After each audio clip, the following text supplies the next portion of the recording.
Good morning, good morning. Good Wednesday morning. You're listening to WRD 96.1 FM, 900 AM.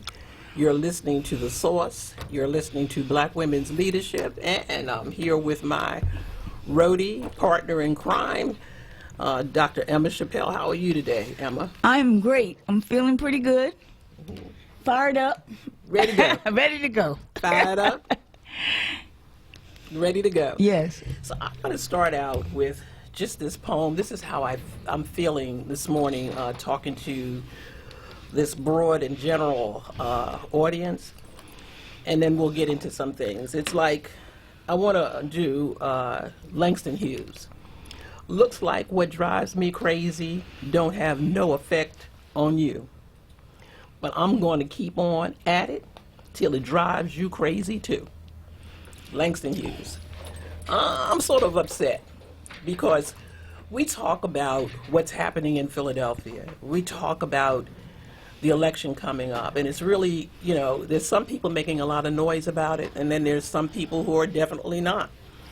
And we want to drill down deeper because that's who we are.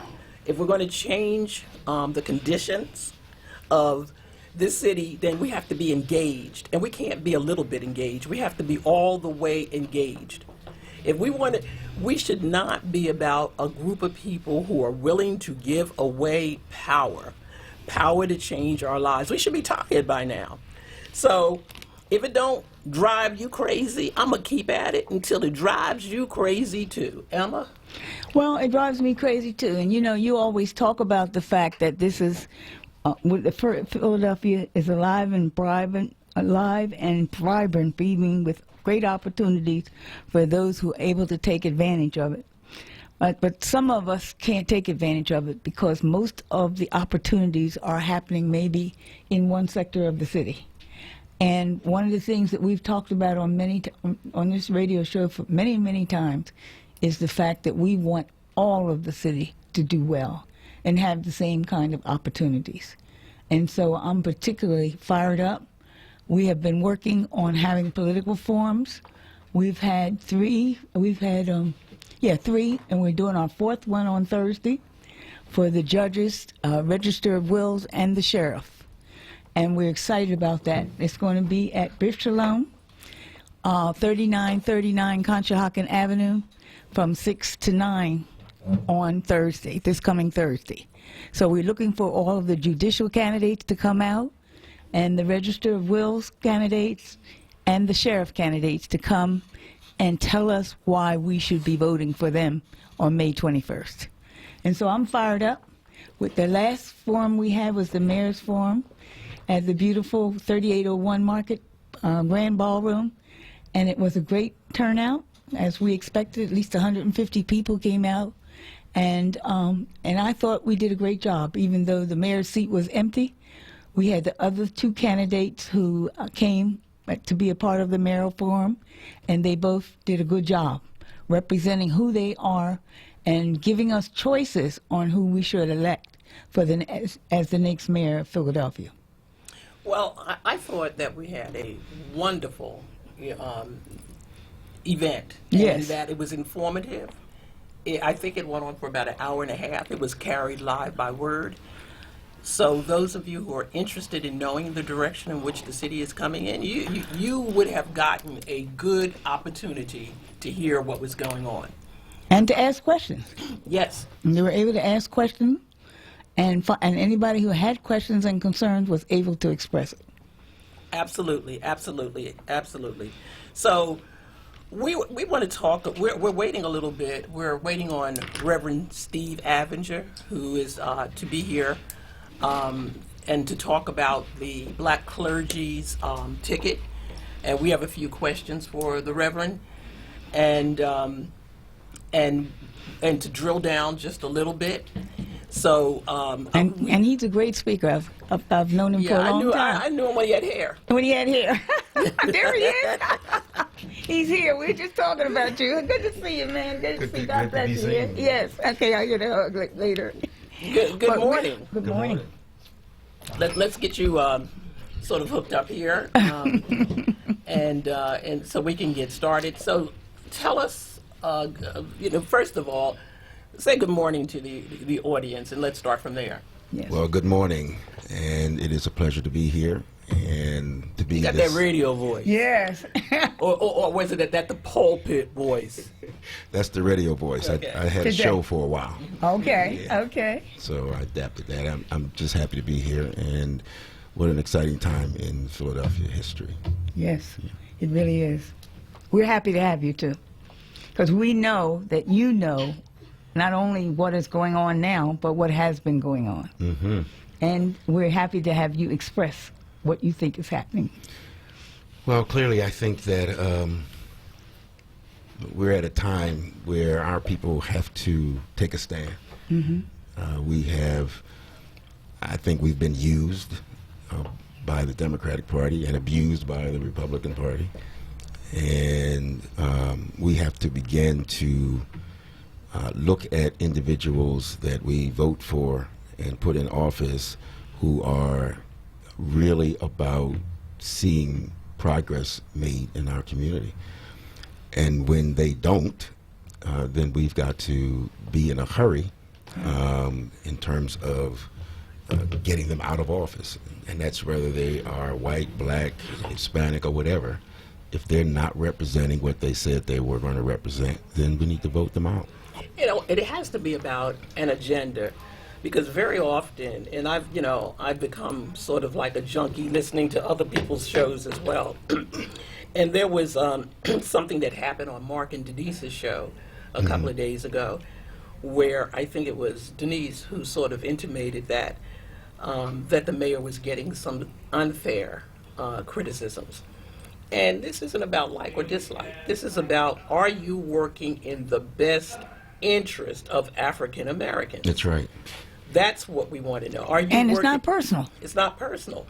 And very often we're put in a position that we should accept inferior services. We should accept inferior things just to go along, to get along. And that if you speak up, there's something wrong with you speaking up. Right. And then the other thing that was said was that the criticism that has been leveled against this mayor had not been leveled against African American mayors. Oh, I wished I had $1 for every time that Wilson Good was criticized, That's right. John Street was criticized, That's right. Michael Nutter was criticized. I'd be a very rich lady. Absolutely. And I worked in a couple of those administrations. So You know. So I know the criticisms that were leveled. I also know that in the case of our present mayor, he has been aloof when it comes to dealing with the African American community, particularly the clergy community. He has not been receptive or open to a continuing relationship. And that has been cleared. He promised that he was going to do away with stop and frisk, and then he changed his mind once he got elected. He talked about the diversity in his cabinet. Diversity is not there. He talked about his desire to see more African Americans participate in the process of contracts and what have you. It's not there. And so we're not talking about Kenny personally. We're talking about his record. We're talking about what he said versus what he did. And if anyone has paid attention to the number of African Americans that are in those exempt positions in his administration, it's clear that he has not done what he said he would do. And that's objective. That's not subjective.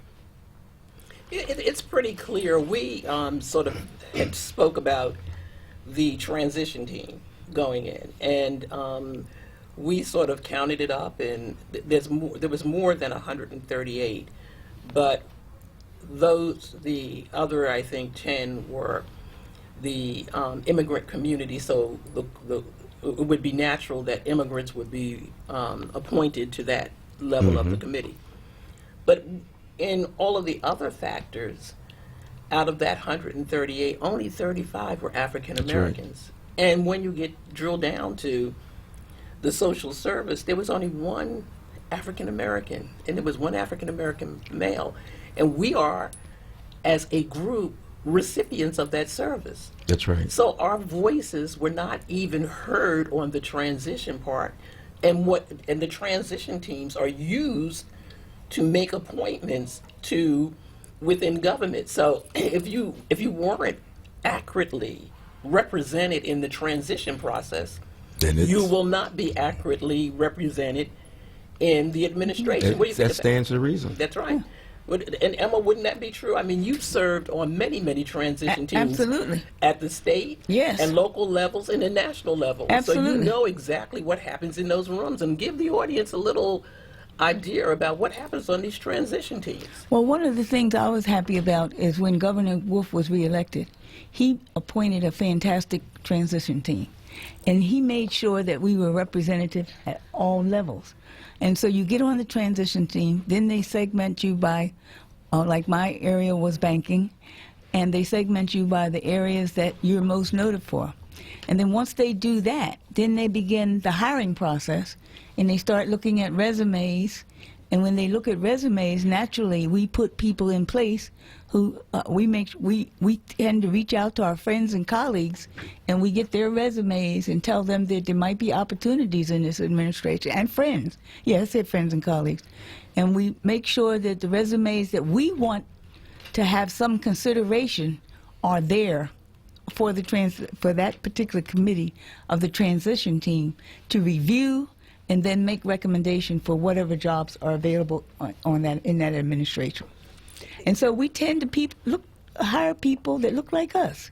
And so if we're not there and our feet are not at the table, then we're not being selected. And I think that's probably what happened with this transition team. They didn't, like you said, we didn't have the representative group of African Americans in the first place on the transition team.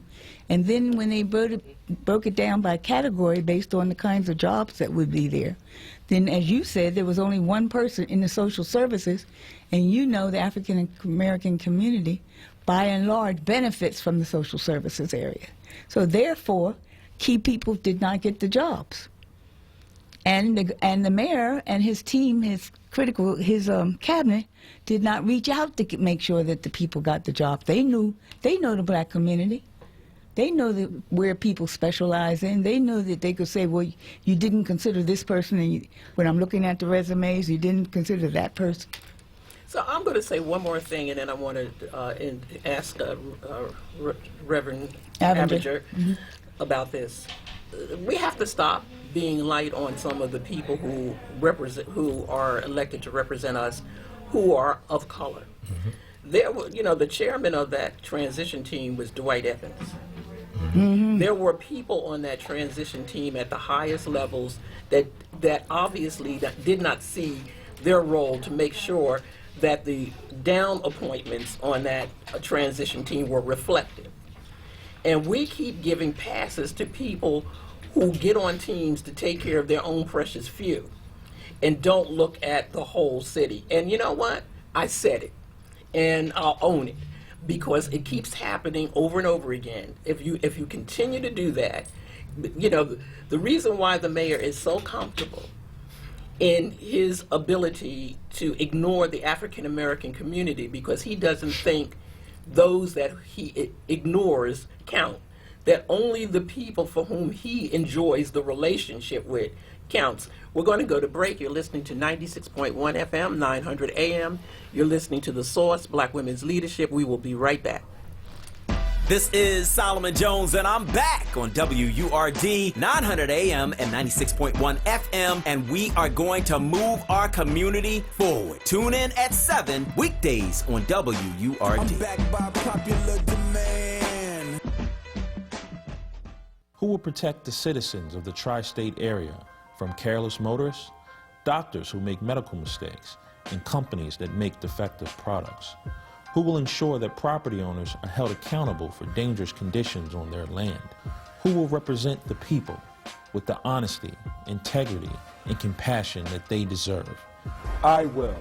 I'm Sam Anion, your advocate, your lawyer, but most importantly, I'm your friend. For more information, call 215-935-6901. That's 215-935-6901. Call now. Word Radio, 96.1 FM and 900 AM. WURD.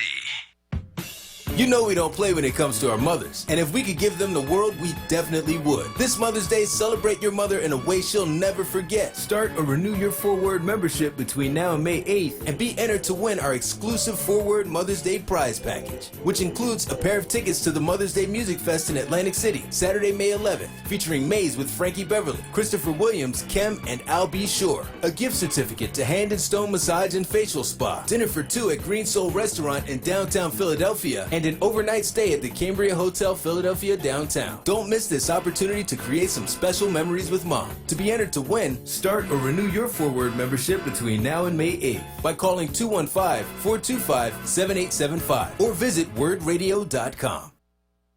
You're listening to The Source on Word Radio, 96.1 FM and 900 AM WURD.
You're listening to 96.1 FM, 900 AM. You're listening to The Source. You're listening to WURD, Black Women's Leadership. And we're here today with Emma Chappelle, Reverend Steve Avenger, and Reader has finally gotten here.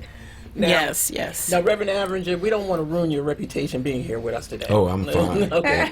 I know you're looking Couldn't be kind in of better company. You're looking kind of nervous because you don't know what's going to come out these women's mouths. These women, what are they going to say next? And that you will have to atone for. Okay, you have to write. Well, I was just there. Okay. No, we're fine. Are you kidding? Good company. He's been in the fight a long time. That's right. That's right. I remember when.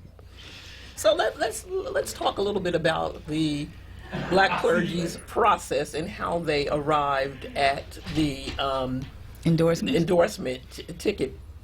Well, as you know, over the last 2 or 3 months, we've been meeting a coalition of African American clergy persons from the Church of God in Christ, Methodists, African Methodists, Baptists, across the gambit of both leadership and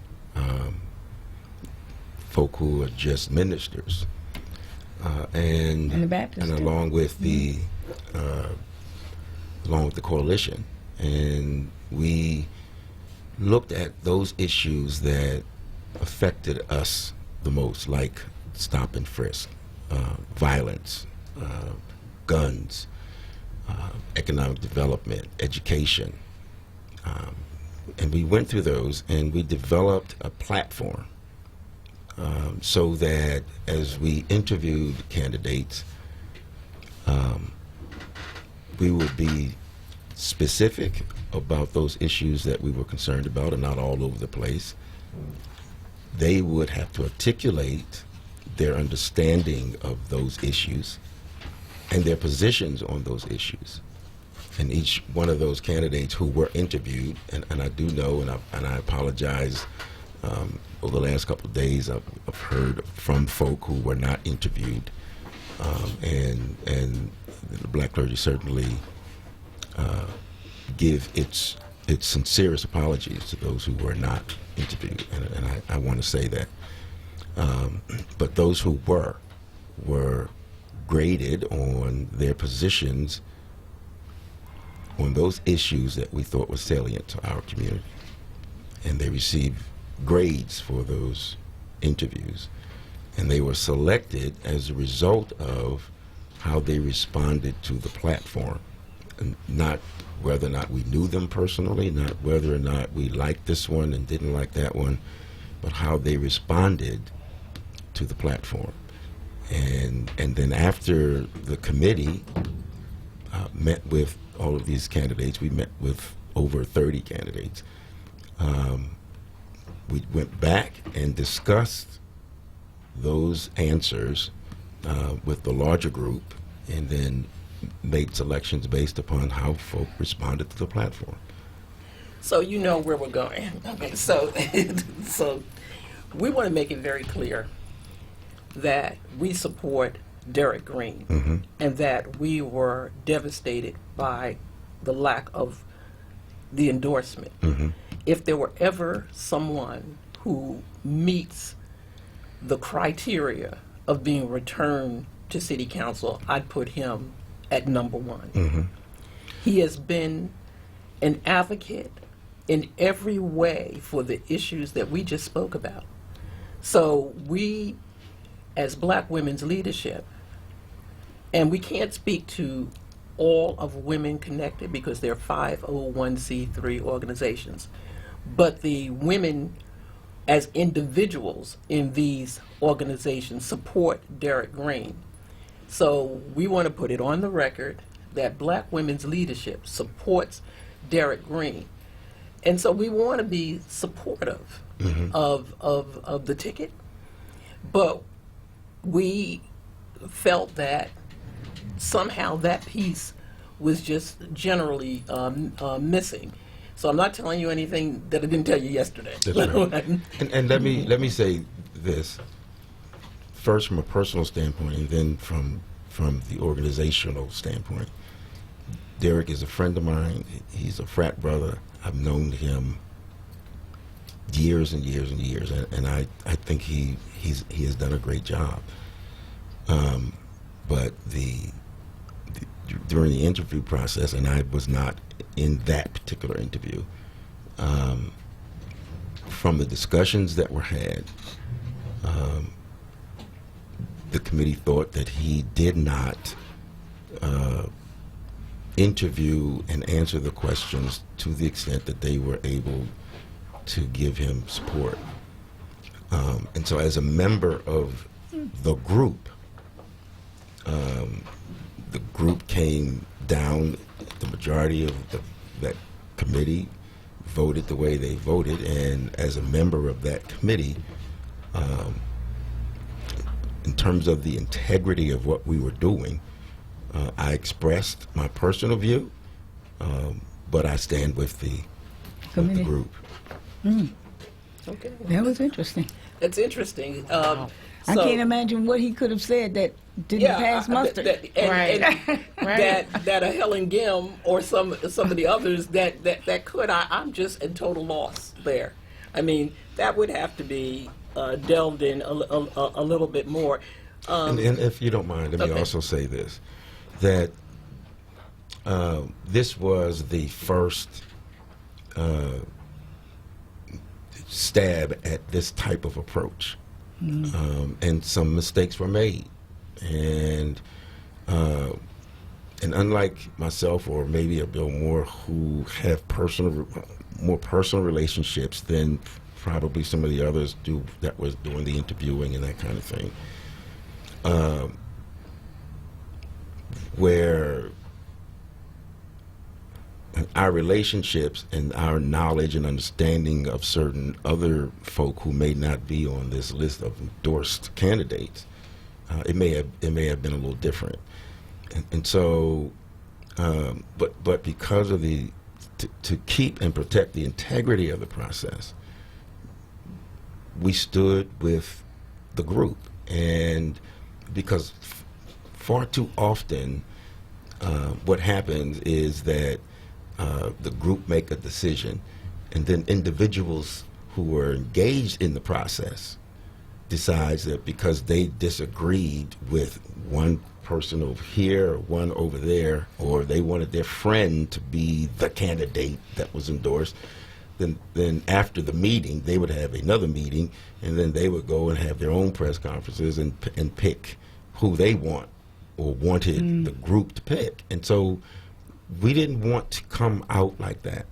We did not want to say that the entire process, even though we made some mistakes, and we did, because we didn't interview everybody, and some people were not reached out to.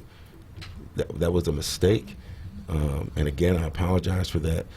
But we're to protect the integrity of what took place, and so that we can continue that process and get better at that process. We stood with the group, and So we publicly stood with the group. We want to help you with that, in a process. So, Black Women's Leadership, along with Women Connected, we, as a group, broke down over a year ago, 2 years ago, into subcommittees in law and justice, health, education, economic development, communications, And housing. and housing, and worked on those issues, and did research, did a number of things, interviewed people, but we didn't stop there. When we joined in with Women Connected, we committed ourselves to inform our community by doing 4 forums, so that people would be able to have the opportunity to understand exactly what was going on. So in doing this, we did the at-large candidates, and we had a panel, and we had some 30 people who came, and we really had good questions. And that panel had Rita Hill, who's an attorney. We had Ernest Owens. We had Dorisha Miller. And they, and there was some of the candidates were very uncomfortable because we forced them in our questioning to answer the hard questions, because it's easy to come give a speech, give some fluff, and they didn't do it. So people walked away, and it was open to the public. People walked away getting a good sense of where they stood against each other, and in that focus. Then the next thing that we did was a general meet and greet for the district council members, because some of them weren't had opponents, but it was a chance for them to come and speak to the group. And then not lastly, but and you know what happened with the mayoral, where where this station covered it from gavel to gavel, so that people could actually see it on WURD TV. They can hear it on the broadcast. And those were in the audience, because we wanted to give people an opportunity to look at and see and hear these tough questions. And then tomorrow night, Thursday, at Brith Shalom, because we think it's important to understand and ask good questions of the judicial and sheriff and the register of wills. We are going back at it. It will be after that process that we will have a full ticket that we will present, and we hope it's consistent in some ways with the ticket that the clergy put out, because we want to work with you. We want to drill down on the process, but we want our members to know that we did not arbitrarily make decisions for them. We wanted to give them a lot of information. And we've used every forum that we have had. We're fortunate enough to have a show where we can discuss it and bring people on, where we communicate almost all of the time with articles that we send out, in opinions that we give, so that we're educating our folk as to what they do. So in this process, you know, we offer ourselves up. We want to be partners. Reverend Moore has reached out to us. We looked at your questionnaire and worked along with you on your questionnaire, and we did good, you know, in this process, and we continue to want to work, because one of the things, whether you are the black clergy or black women's leadership or some of the more I want to say, not more advocates, but the advocacy groups here, what we recognize, and we all came to this conclusion that we need change, and that we're no longer going to lay on our backs and let people walk over us. That's what's been happening. So while we're sitting here and saying that we think that you missed a great opportunity in supporting Derek Green, and we will support him, and we will talk about him often and frequently. And you should. And in that, we want to make it known where we stand. We'll be right back. You're listening to 96.1 FM, 900 AM. You're listening to The Source. Listen to Word Radio on the go with the Word Radio app. Search for WURD in your favorite app store today and take us with you wherever you go. Stay connected to Word Radio, independent black media. Was that a contraction? Will I have a private room? Should I deliver with a doctor or a midwife? Can I try for a VBAC? How much weight should I be gaining? Is there a doctor on site? Is it time to push? How am I supposed to fit all of these appointments in? Can I still exercise? From prenatal care through delivery to postpartum support, including our Level 3 NICU for babies needing extra care. When you have questions, Einstein Maternity Care has answers. Make your appointment at 1-800-EINSTEIN. Support independent black media and join the Forward movement now at 215-425-7875 or visit wordradio.com.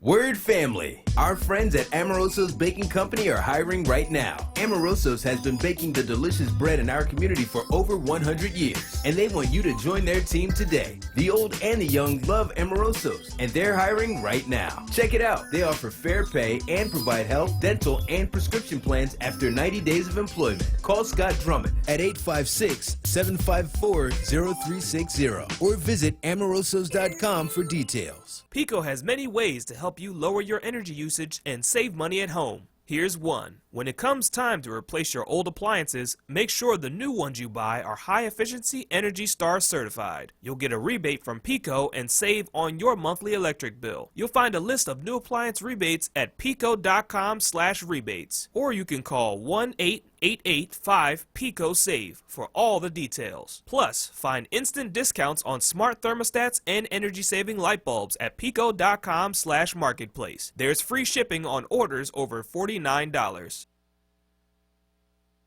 You're listening to The Source on Word Radio, 96.1 FM and 900 AM WURD.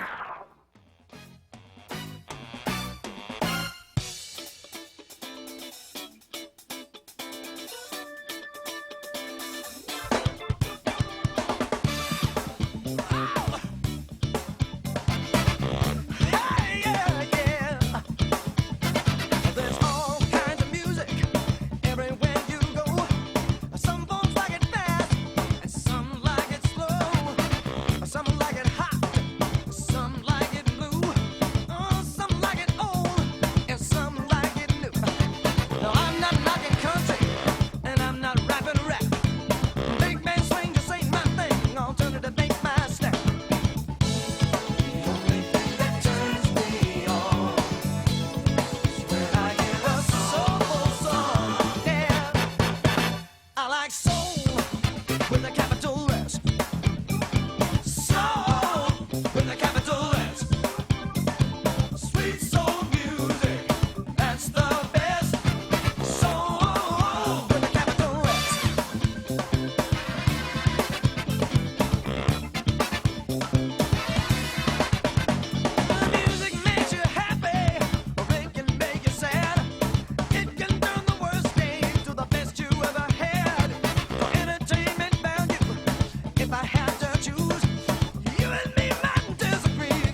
Soul with a capital S.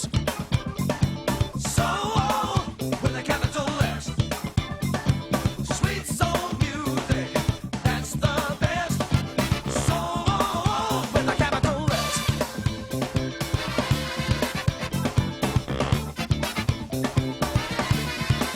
Now there's people who tell you to get with the times. It doesn't even matter if your poem rhymes. But I'm here to tell you, whatever comes along, there's something here for everyone. There ain't no right or wrong. If soft rock makes you lazy, classical leaves you flat. Fusion drives you crazy, snap funk is where it's at.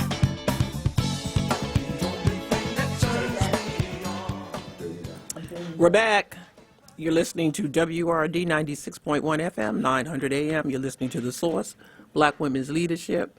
Kayla thinks that we ought to jam in here today. And she's got that dancing music. Got to remind Kayla, knee problems. We need some good lively music. Yes. You said, okay. Get some music going. Shake the body, huh? Shake that body. What are the big issues for us as Black women's leadership, and that we've been drilling down on, and we found that it really rises to the top of the list in some of the forums that we did was gentrification. Mm-hmm. And I know that you recently, or I don't know how recent, had to move your church from South Yes. Philly. So tell us a little bit about it. Where do I start? Well, gentrification is not just a local issue, it is a national issue. There is this movement of suburbanites coming back into the urban communities, and they are literally changing the face of urban communities in the United States. Where my church was located at 24th and Fitzwater, we were probably the first church on the Schuylkill side. From the Schuylkill to the Delaware River in that corridor, every black church has had to move. Oh, no. And or they are dying. And it is because of gentrification. At 24th and Fitzwater, there is a development called the Naval Homes Development, indeed. which is a gated community. A large one, too. Yes. Very large. And when they moved there, we lost all of our parking. And so people would come to church and they would go in circles, looking like I just did here.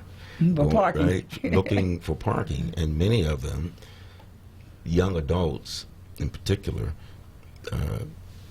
if they don't get what they want or need, then they're not going to participate. And so we began to see our membership dwindle, which then affected the bottom line, right? So here's a church that was in South Philadelphia for over 90 years. Wow. 90 years, a part of that community. And we had to make an economic decision that we would either stay there and fight and die, or move and go fishing somewhere else. And that has happened from the Delaware to the Schuylkill, and it has affected every African American church there. Properties that cost $300,000, $400,000, $500,000, $600,000 row homes next door to senior citizens who live there all their lives, but now they can't afford the taxes and what have you, because obviously a community changes and the tax structure is going to change with that.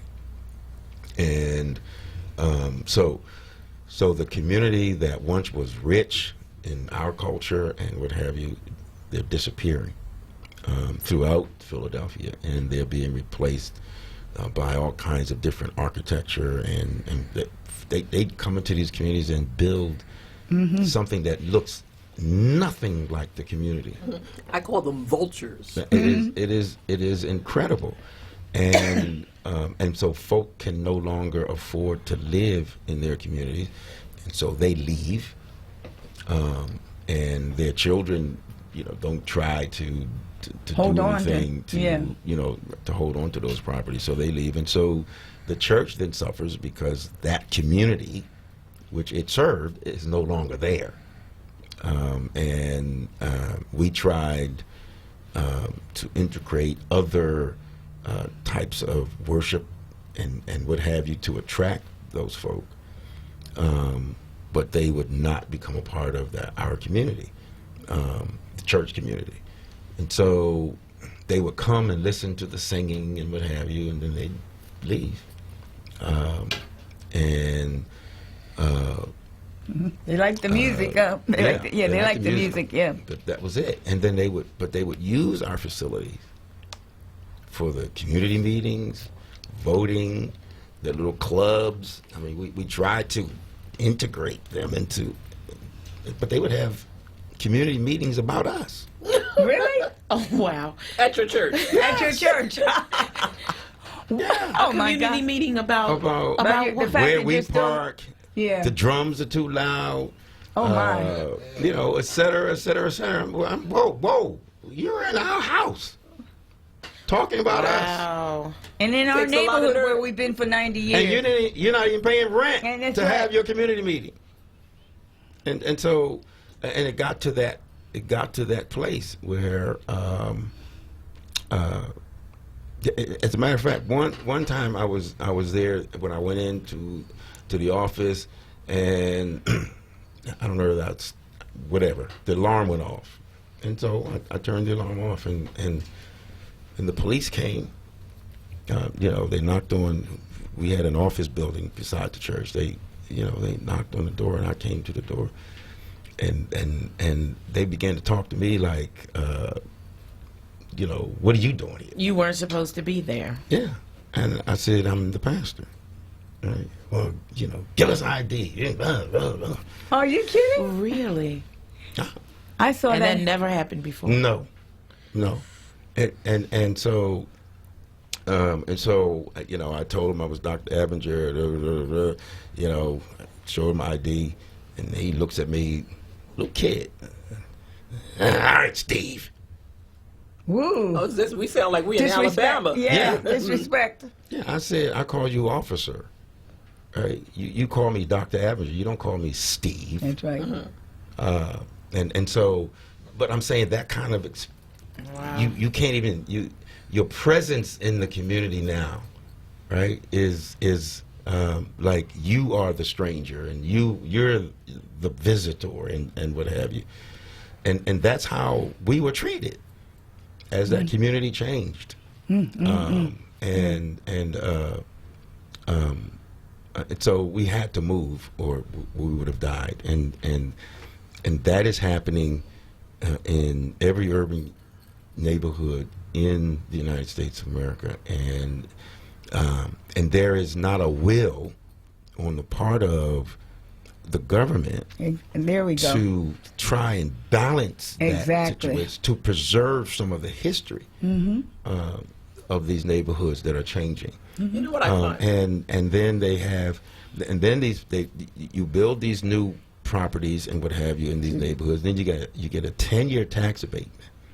So you're changing the tax structure of the neighborhood so that the individuals who were there cannot afford to stay there anymore. To pay while you're not taxes paying upon- taxes and they're because not you paying. got a 10-year tax abatement, which is something I think that has passed its time because it is helping with with the gentrification that's taking place, and And it's not fair to the community. it's not. It's just not fair. It's really not, and so, and that's one of the things that we were dealing with, right? Gentrification, this whole taxation thing. Now they are trying to tax churches, and they have this storm drainage tax, Yes. right? Yeah. On With the water on and all our like that. parking lot, right? And so so they're trying to get us in other ways, right? We had an annex across the street that we used feed the hungry and what have you, and now we're fighting them to take that off the tax roll. They had our parking lot on the tax roll. We had to fight. We won that, and we believe we're going to win the annex fight. But right now, we're paying taxes on that annex. Isn't that something? While an influx of people come move in the city who've not spent a day with blood, sweat, or tears, and they get tax breaks, and you bleed the people who remain. Yes. It's incredible. And here's the other thing that I would say. Try to go to Chestnut Hill and change the character and the structure of Chestnut Hill. Even try to change the signage. That's right. Go to see if you can build structures that don't fit into the character Not going to happen. of the neighborhood. Some people get certain protections and others get none.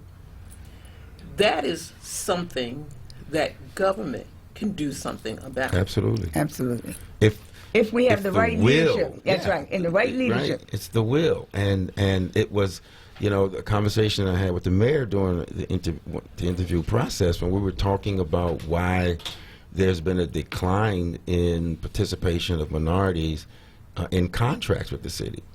And, his answer was, we're trying. And I said to him, I served in 3 administrations, right?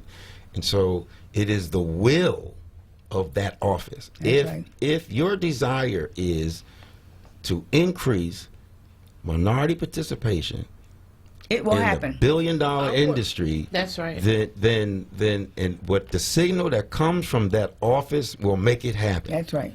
I'm going to come back. I want to address that. We have to go to break. You're listening to WRD 96.1 FM, 900 AM. You're listening to Black Women's Leadership in the Source, and we'll be right back. Listen to Word Radio on the go with the Word Radio app. Search for WURD in your favorite app store today and take us with you wherever you go. Stay connected to Word Radio, independent Black media.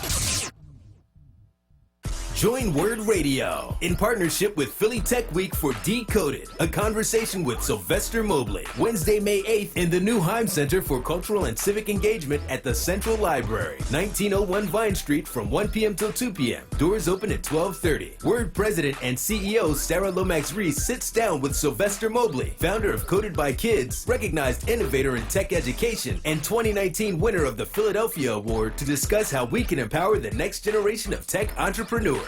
You don't want to miss this innovative and insightful discussion. Seats are very limited, so RSVP today at wordradio.com or call 215-425-7875. And remember, membership has its privileges. This event will mark your last opportunity to be entered to win our 4Word member-only Mother's Day prize package. Plus, 4Word members will receive priority seating. Not a member? Start or renew your membership today at wordradio.com. Sponsored by Comcast, NBC Universal, and Pico.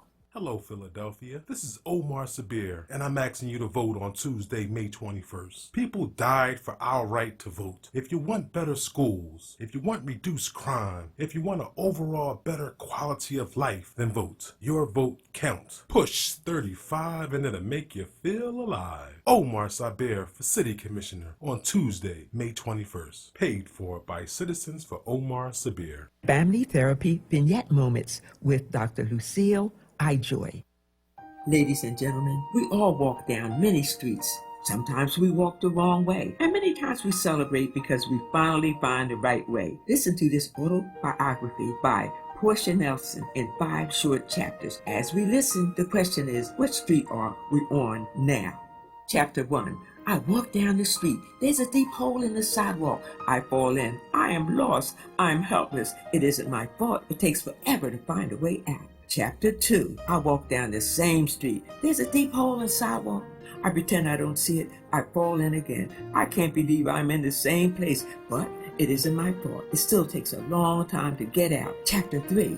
I walk down the same street. There's a deep hole in the sidewalk. I see it is there. I still fall in. It's a habit.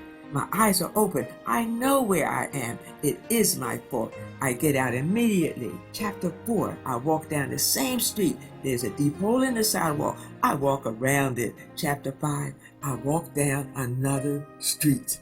Drive in with Solomon Jones. Drive home with Charles Ellison. This is Word Radio, 96.1 FM and 900 AM WURD. Philadelphia, independent black media.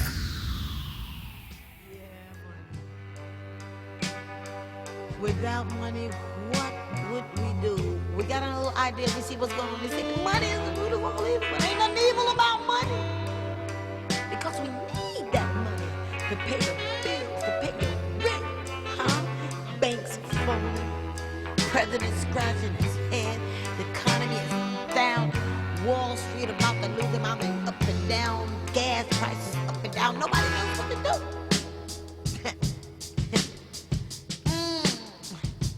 You know what we need, though? Money!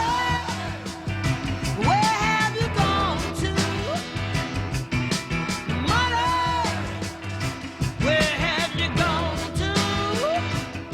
I got to pay my bills, got to pay my rent.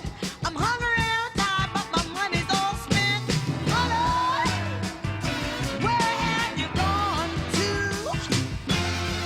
Money! Where are you hiding?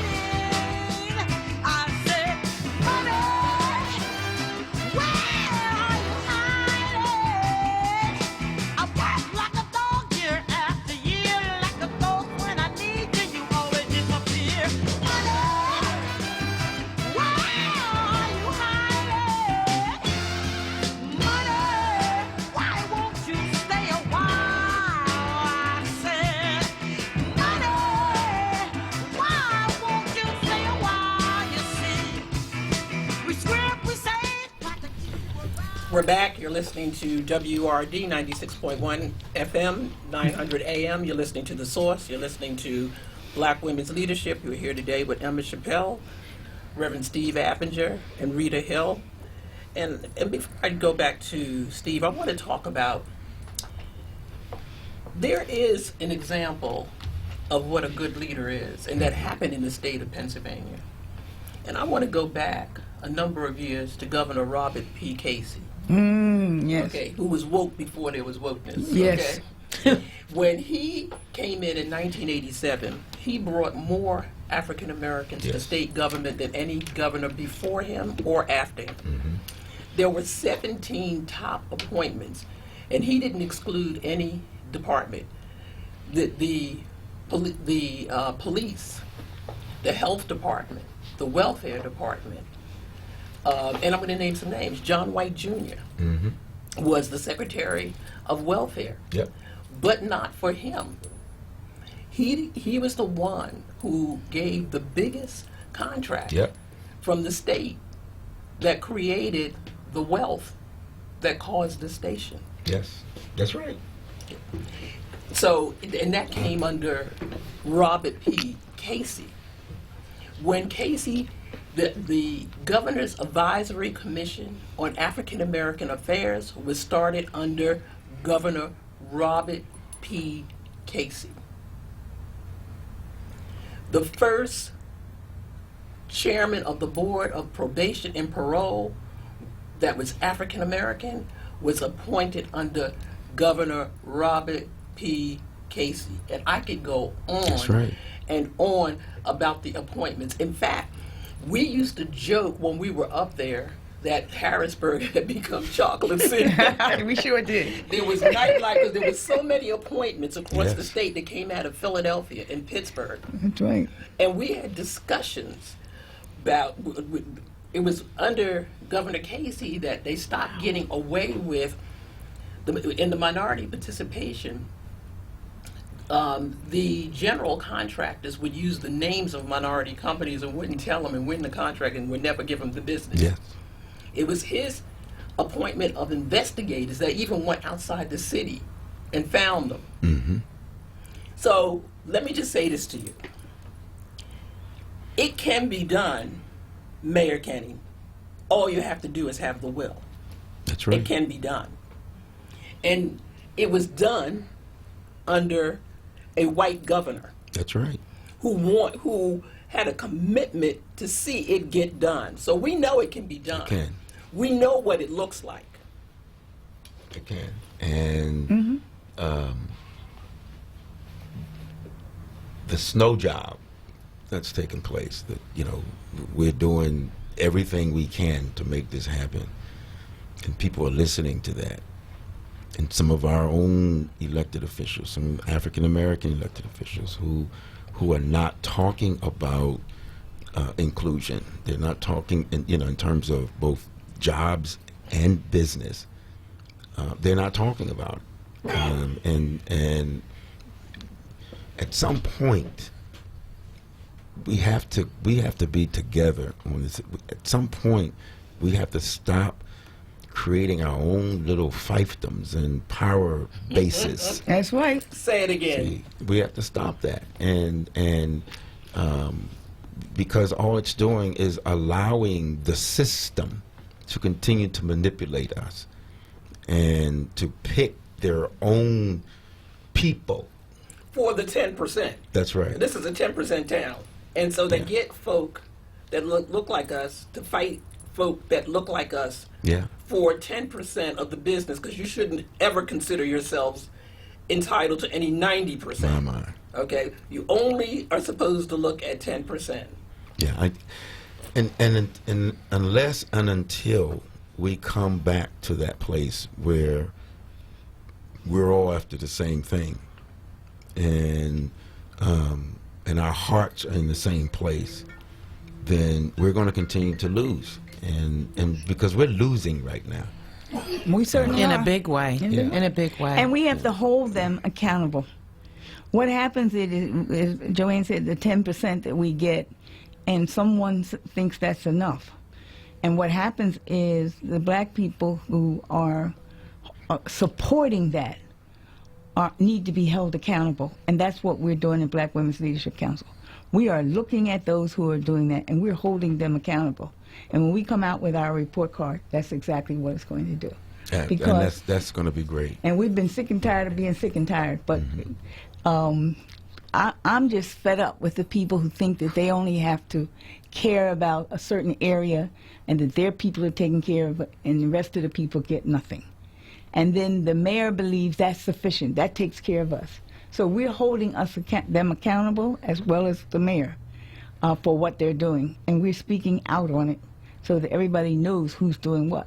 Because I have not gotten over that meeting on tax amnesty for the people in the community. That was the most horrific thing I've seen in a long time. Well, I think that it's very telling. Squashed it right there. In the right. But I think it's telling that the mayor is silent on the issues that almost every black community organization is saying. Yes. The issues that affect us, that are causing us to lose, as you say, Reverend. We're losing. So, but there's silence on the mayor's side. He's not addressing gentrification, the lack of minority contracts, the education system that's broken, the lack of health, cultural competency to deal with our issues. But the main thing that I think is telling is that he has no plan to address the 26% poverty rate. And that is the plan. The plan is pre-K. Pre-K can't do it. Pre-K cannot. And rebuild. And rebuild. But as we know, that can't do it. That can't do it. That's not going to cause poverty to adjust. No, and, we'll and go away. We'll be and the go same away. place 4 years from now. How is it even possible in the city of Philadelphia to have that kind of poverty rate? I know. How is that even possible? And an elected official with the not booming, address it. The booming that's taking place in this town. How could it be that this is the poorest city, has the highest rate of poverty in any city in America, and that is not your priority? Well, I think that's all why the gentrification is taking place. We're being replaced. And if we don't see that, something is wrong with us. We're being pushed up to the far northeast and other places while they're bringing in the non-African American community right in the heart of the city. That's right. And to me, it's a plan, but it's not a plan that benefits us. But it's not a secret either. It's not a we secret. can see That's it. right. Yeah. I could not be the president of city council and the mayor in Philadelphia and allow this to and happen. be proud. Well, I'm sure they're not proud, but to be non-responsive in a big way to eradicate poverty in this, that should be one of the and so you've got this poverty rate, which then now you've got the school you got a school system that is broke, failing, and I do not believe that just because we've retaken the control of it that's going to change anything. I don't. And then violence, right? So here you go: poverty, poor education, violence, drug use, and they're doing on nothing and about on and it. on. Lack of jobs and opportunity. And there is not this effort, a creative, thought out effort or plan on the part of city council and the mayor to attack this thing at every level and to make this a great city. You've got to take care of that. You have to take care of that. You've got to address it, or we're going to remain stagnant. If the house is on fire, you put it out. We're going to go to line 1, Greg. Hello. Good morning, Greg. Good morning, Greg. Good morning. How you doing? Okay. Great. I was sitting here listening, and you guys kind of finally touched on what's the problem. Very simple to me. And I think that sometimes people don't want to say it because they got friendship with certain people. Gentrification, even though it's a global thing around the country, in this city, I'm going to speak about this city because this is where I'm from, and this is where I'm born and bred. When I look at it, it's funny how one councilman can talk about his prerogative and flaunt that when he wants to name a street, but you escape that it's your prerogative, him and the others that have allowed gentrification to develop us coming to that neighborhood, which they have control over, under council matter prerogative, and nobody says anything. Even if you wanted to be a part, and the Reverend, you were being the good shepherd that you are. I heard it. But you couldn't help but at least start talking about the realities of it, and I appreciate that, because that's what it is. It's not like you created this or the young ladies in there created this. This is what we're facing, and we got to say it for what it is. Now that raises a question. Even if that's what you felt as though it was going to happen, as a representative, as a so-called quality, smart representative, what did you do? Well, this is a challenge to all of them. You knew what was happening. We know what's happening with gentrification. So what is your counter? But yet you want us to vote for you based on what? Are you offering a different solution? Are you offering a particular situation that will at least say, you come in but I'm over here? Have you convened a group of bankers as a city council person, and you got authority to say, I'm going to do all of this to get loans, to put people in positions to do some of the same things that they're coming in here doing, that's eventually pushing people out. That's what I'm looking for in leadership. Don't tell me you're a leader because, you're known. I don't want your hot dogs. I'll buy my own. I don't want your chicken sandwiches. I could do that on my own. Right. But don't tell me. All I'm looking for, and I don't think it's wrong. Show me, if you want my vote, then what are you going to do in real terms, in real situations? I'll say this and I'll hang up. If we ask any of them council people right now, and I like Janie, Curtis Jones, all of them I like them, but I don't care nothing about your celebrity. I need to know, what have any one of them done make some significant difference. Whether you believe it's going to be successful or not, but what effort has been done to address gentrification to the point where it's not moving us out of our communities, it's making us viable and even putting us in a position to financially be able to compete. Don't ask me for your vote if you can't do none of that at all. Greg, this is Emma, and that's been something we've been talking about on this station for some time. They're not doing anything for the people who are in these neighborhoods. In fact, if you're in there and you're old or your family isn't keeping the property up, they even go so far as to try to take the property. They have some people, some scam artists coming around trying to take the properties from seniors and what have you. Your point is absolutely right, and it's well taken. I want to thank you. Yeah, thank you, Greg. Going to go to line 2, George. Ladies, good afternoon. How are you?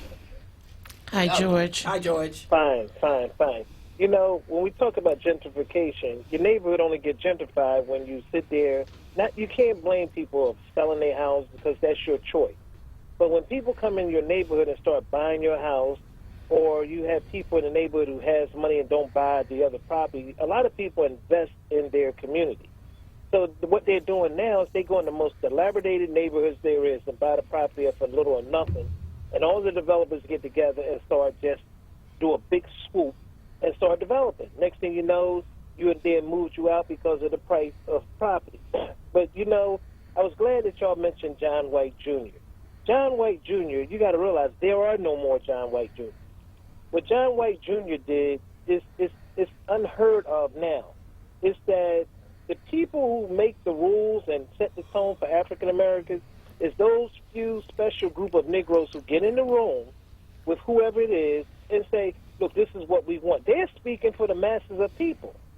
So when all this happens, it's not white folks doing it to you, it's your own people doing it. As they would say once upon a time, because they're our color don't mean they're our kind. It's like they go in the room, they make a deal for themselves, family, friends. Look, give my nephew a job. Oh, give my nephew's cousin a job. Oh, give my sister. It's always about them. Yeah. African Americans who are in prominent positions. It started before Nutter. It really started with John Street. And before that, you could say Wilson Good, but Wilson Good just didn't know how to play the game well. And, you know, he was more like, I'm a mayor for all the people. No, you're a mayor for the people who put you in there. That's the part he forgot. He went on and set the tone of he wanted to be different from the rest, you know, not looking out for the majority. So when you understand the history of how we got to where we are, you have a lot of new, younger people talking stuff now, but they don't know the history of how people had to struggle to get where they got. All that they fought for the Dr. Esther Allens, the Cecil Moores, and on, those people who fought for you to be comfortable now, it's almost, well, I don't want to talk about that. I don't want to be this. And it's these young, ignorant, I wouldn't say ignorant, let me take that back. Let me say it's these young, uninformed people who Kenny and others bring in the room who don't understand anything. They say, well, what do you want? The first thing they're doing is, I learned from Ed Rendell, take the argument away from people and tell them right from the door. What is it you want? I don't want to hear all that other stuff. Tell me exactly what it is you want. 90% of them can't tell you what they want.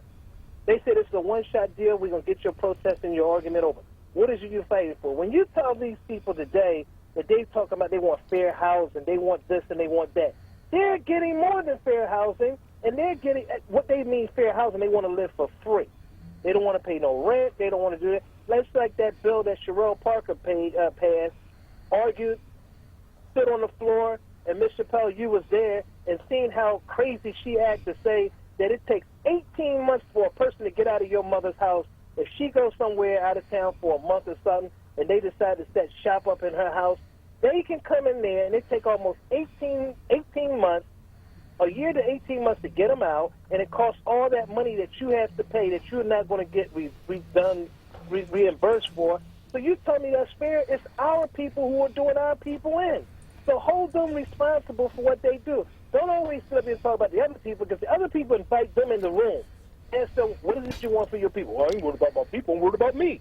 Well, we're talking about the fact that our people are doing this in, and we're holding them accountable. But I have to say, the thing that you said first, George, about this gentrification, if it wasn't for the administration and housing, These people could not come in these neighborhoods, and oftentimes the black people who live there didn't know they were going to come there until they're already building in the ground, and then start building houses. I know Reverend Moore told us about a situation where his church was.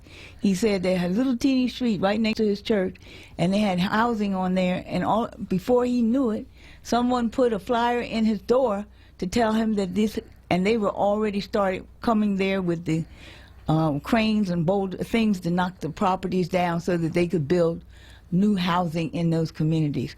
We say that the gentrification is happening because without having any support for the poor people who live in those neighborhoods, and it's happening because both the mayor and city council know what their plan is, but the people don't know what the plan is.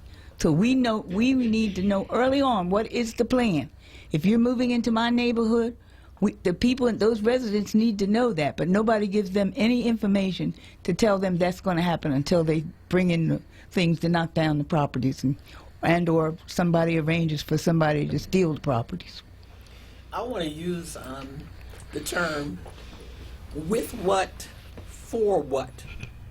How do people who have no money in the city of Philadelphia, we have a fleeting middle class. Very few people reside in the city of Philadelphia have any accumulated wealth. Exactly. We have very few wealthy people who live in Philadelphia. What can they do to buy anything, to buy land, to do this? You can't even compete when somebody has a 400-year jump on you. And every year you have policies and Jim Crow and redlining and all of those other things. So when you argue that somebody should be able to save their neighborhood, with what? They're barely saving their homes. With what? And if you can't get a city contract, what do you get? How, and you can't maintain it because they thought you had it for too many years. With what? Right, and then you're competing with a 10-year tax abatement that developers are able to take advantage of. So what are people in the community supposed to fight with? That tax abatement outlived its usefulness, and City Council refuses to take it off the books. Right. It's a controversial issue. It's not like the community doesn't understand or know that it's no longer helpful, and it's causing gentrification in the neighborhoods and displacing people. And putting people that don't have to pay taxes. This is worse than Trump territory. It is just like they don't have to pay taxes on their property. That's right, and that's how the developers get ahead. And the poor residents have to pay taxes because we couldn't even get the bill through for amnesty. We're going to let Reverend Avenger get in here because they're talking to each other. I was just going to say, we started this conversation talking about holding people responsible, and we've called for the repeal of this 10 years tax abatement. It's done. It's over. It's right? over. You don't need it anymore. It should be. And we called for the repeal of the sugar tax because it is not doing what it is supposed to do. It's not working. The city of Philadelphia put over $300 million in its general fund. When those dollars are supposed to be going somewhere else, they're not supposed to be for the general fund, and every council person every city council person has refused to fight that because it's the mayor's baby. And not only that, it helps them. It helps them. If the money goes to the general fund, the majority of that general fund is used to fund the pension system for the city. So it helps city council members because it's funding their pension. So they're not going to stand up against it. Here's the deal, and I say this to our people in particular: stop electing people who don't represent you. Stop electing folk who have been in these positions, in these elected positions, for years and years and years and years, and they have just become a part of the system, and have stopped really fighting for the good of the people and the good of the neighborhood. Stop electing them. Stop. I agree. You're right.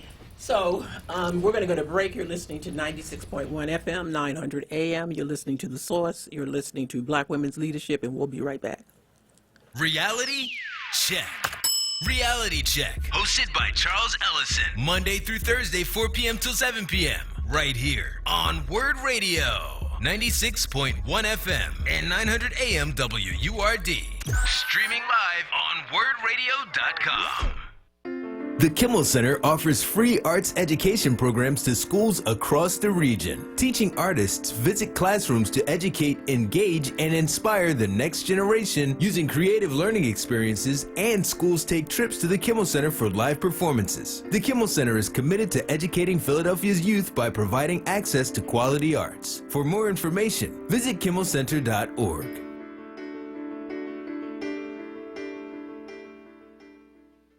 You'd think that making $1 billion profit would be enough, but 3 big out-of-state nuclear corporations want even more. They're demanding a handout and $500 million every year, paid for by hardworking Pennsylvanians like you. They call it fair compensation, but it's really just another corporate cash grab. You shouldn't pay more for your electricity to pad the profits of nuclear executives and shareholders. Text bailout to 52886 to tell legislators no nuke bailout. Paid for by Citizens Against Nuclear Bailouts. Listen live at wordradio.com.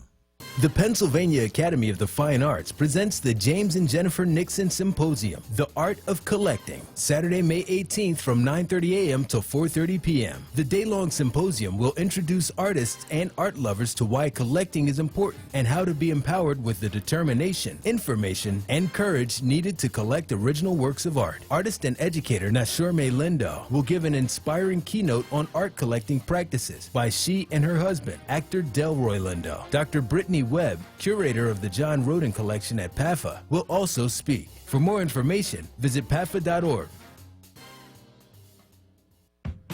You know we don't play when it comes to our mothers, and if we could give them the world, we definitely would. This Mother's Day, celebrate your mother in a way she'll never forget. Start or renew your 4WORD membership between now and May 8th and be entered to win our exclusive 4WORD Mother's Day prize package, which includes a pair of tickets to the Mother's Day Music Fest in Atlantic City, Saturday, May 11th, featuring Maze with Frankie Beverly, Christopher Williams, Kem, and Al B. Shore, a gift certificate to Hand and Stone Massage and Facial Spa, dinner for 2 at Green Soul Restaurant in downtown Philadelphia, and an overnight stay at the Cambria Hotel Philadelphia downtown. Don't miss this opportunity to create some special memories with Mom. To be entered to win, start or renew your 4WORD membership between now and May 8th by calling 215-425-7875 or visit wordradio.com.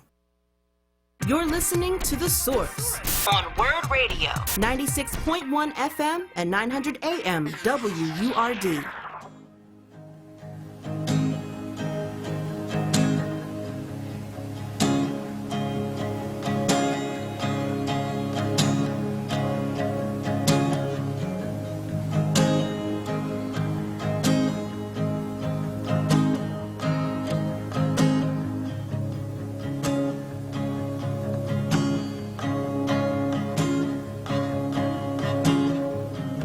Been traveling these wide roads for so long. My heart's been far from you, 10,000 miles gone.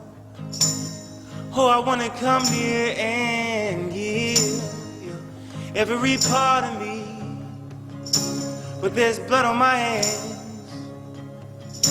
and my lips are unclean. In my darkness I remember Mama's words reoccur to me.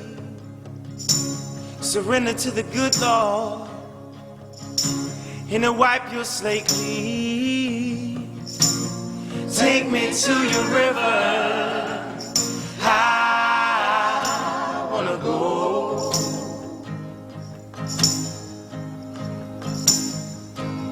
Oh, go.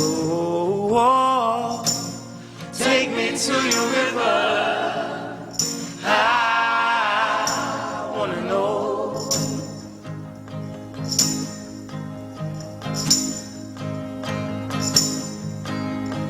Dip me in your smooth waters I We're back. You're listening to WRD 96.1 FM, 900 AM. You're listening to The Source, Black Women's Leadership. You're here today with Joanne Bell, Emma Chappelle, Reverend Steve Avenger, and Rita Hill. So we want to drill down a little bit on your endorsements, and so I want you to tell us how you arrived at the decision to endorse Senator Williams. Well, I'm sure a lot of my sentiment has been expressed in this show in terms of the mayor, and that sentiment is echoed in a great part of the leadership in our community. We do not feel that the current mayor is representing our interests. We do not feel as though he has kept his promises, and that, and particularly around this whole notion of stop and frisk and economic opportunities for African Americans.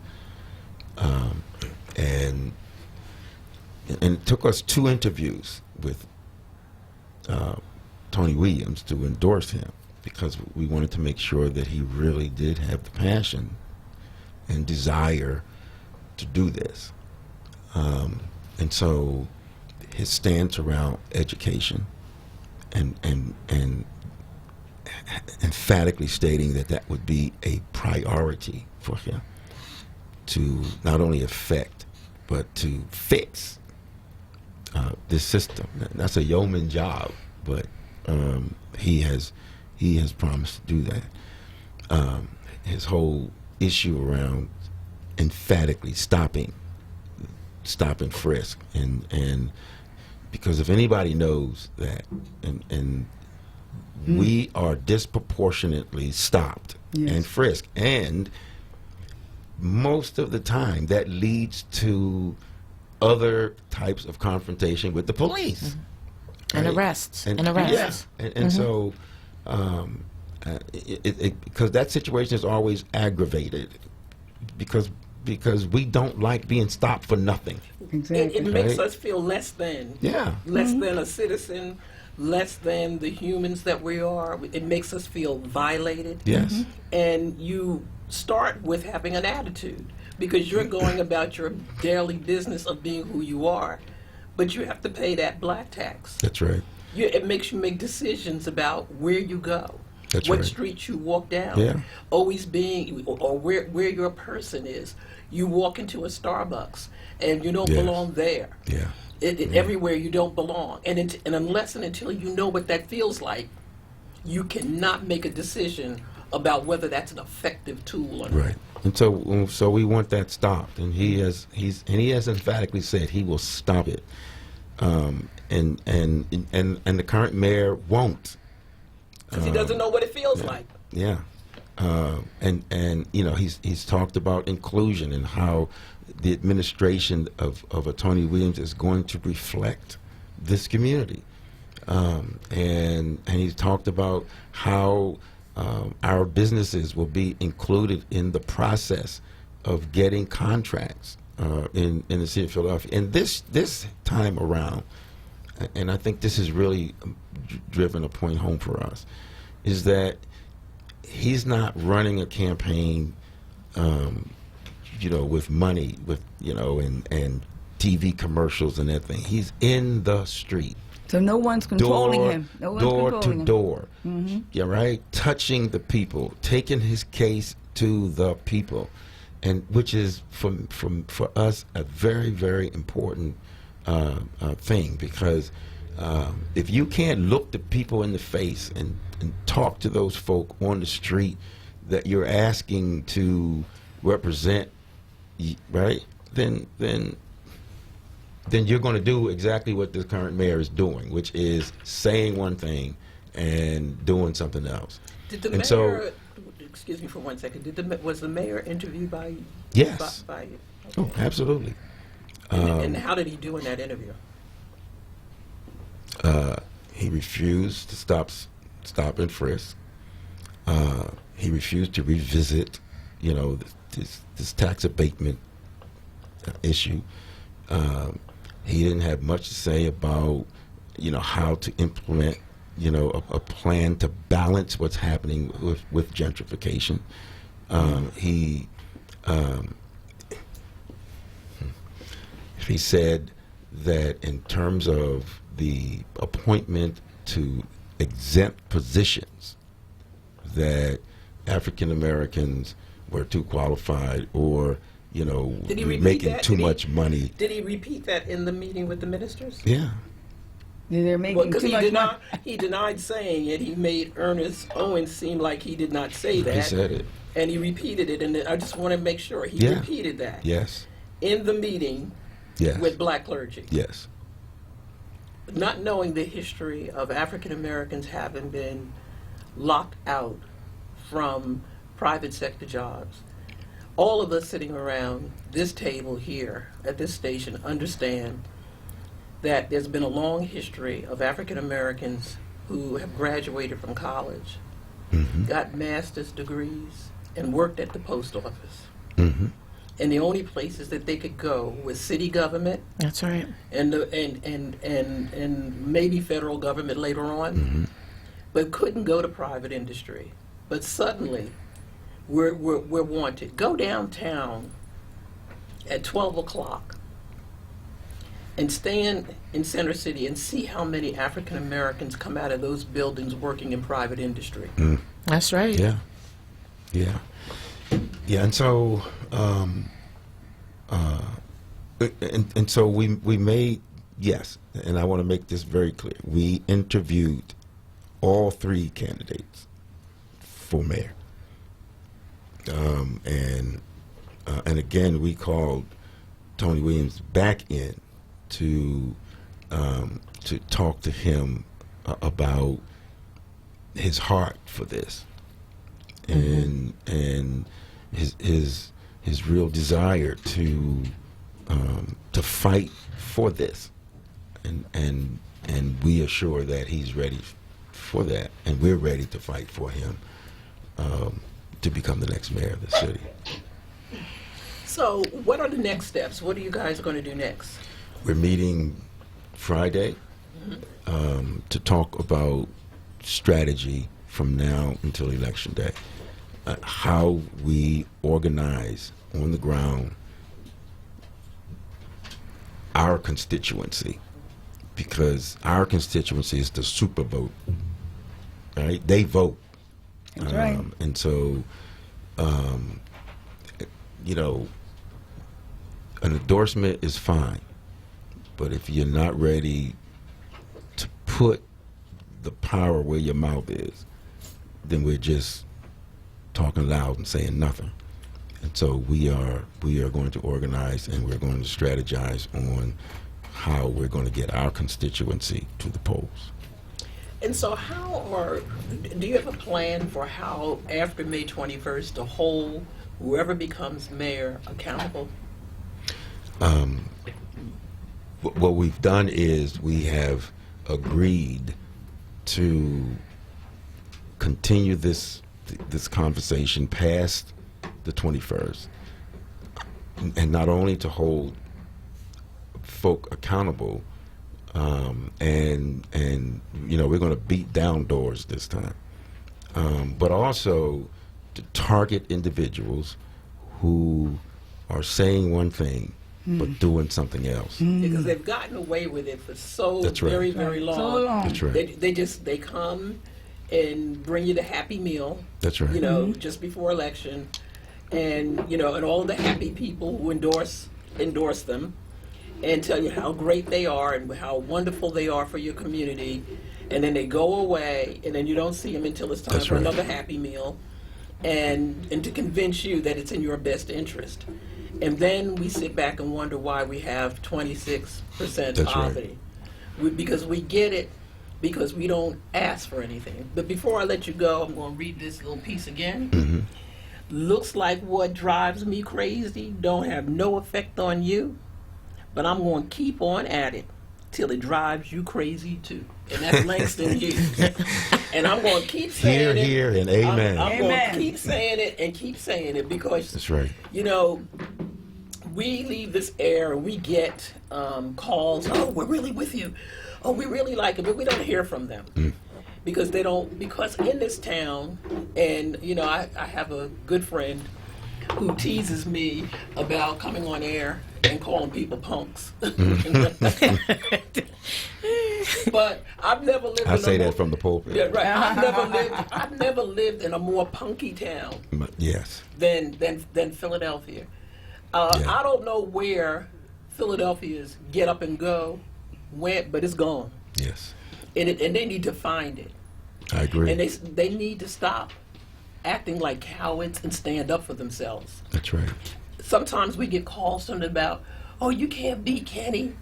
Well, you can't beat him if you don't think you can. Right. That's right. You can't beat them if you don't get out and vote. They can always tell you what you can't do. That's right. But they never say what they're going to do. As a man thinketh in his heart, so is he. If you think you can't, you've lost. But if you already. think you can, you can. You've won. That's right, you've won. That's right. You will. That's my If you philosophy. think you can, you I will. think I can. From a woman who started a bank in a recession. That's right. Okay. I believed that I could, and I did everything that I could do to make that happen. Amen. With the help of the ministers. That's right. That's right. Well, and the churches. Well, Reverend Avon, just give us some closing remarks, because we know you got to go back and be the pastor that you are. I just want to say that we've got to get past the handouts and what have you and begin to leave a legacy. I think that's what it's about now. What we do now has to be about change, real change, and it has to be about uplifting our people, and if that means going after our own, then that's what we need to do. And because right now, anybody who is against us, we should not be supported. And stop listening to what people say and look at what they do. That's right. And hold them accountable. Look at what they do. Look at your set of circumstances. That's right. Thank you. Thank you for having me on, and it has been my pleasure to be with you ladies Okay, today. we hope we didn't sully your reputation too bad. Absolutely not. I don't think so. I definitely don't think so. You're listening to thank you. 96.1 FM, 900 AM. You're listening to The Source, and we will be right back. Walter E. Sabbath Jr. Funeral Service is introducing Cremations Are Us by Sabbath. That's S-A-B-B-A-T-H. Cremations Are Us by Sabbath is the result of their 26 years of experience with individuals and families who choose cremation. Sabbath knows that families who choose cremation have the same needs as those who choose burial. Sabbath's new component, Cremations Are Us by Sabbath, emphasizes the wide selection of services they've always offered. Visit their website, sabbathcare.com, for details, or call 215-924-4101. What's up, everyone? I know you know the word. No, not the station, but the word. J-O-B, that is. And our friends at Amoroso's Baking Company are hiring right now. Amoroso's has been baking the delicious breads in our community for over 100 years, and they want you to join their team today. The old and the young love Amoroso's, and they're hiring right now. Check it out. They offer fair pay and provide health, dental, and prescription plans after 90 days of employment. Call Scott Drummond at 856-754-0360 or visit amorosos.com for details. Be heard. Want another way to join the conversation? Follow us on social media Using the hashtag onWURD. Be heard. Stay connected to Word Radio. Independent Black Media.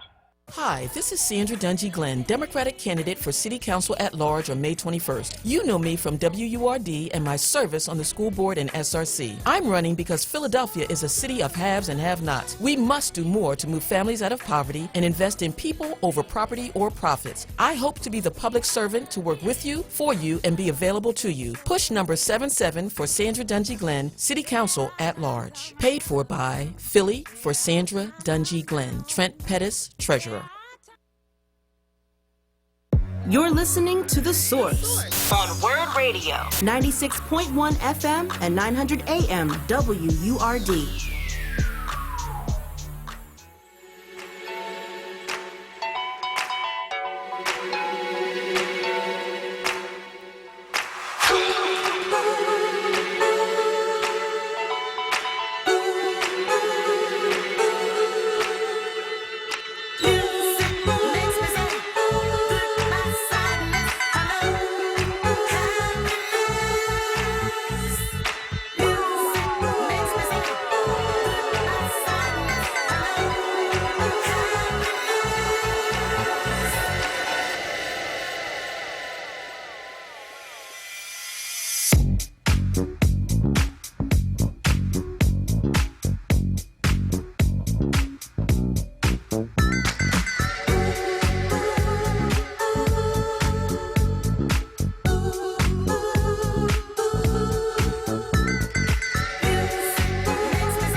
We're back. You're listening to WRD 96.1 FM, 900 AM. You're listening to The Source. You're listening to Black Women's Leadership.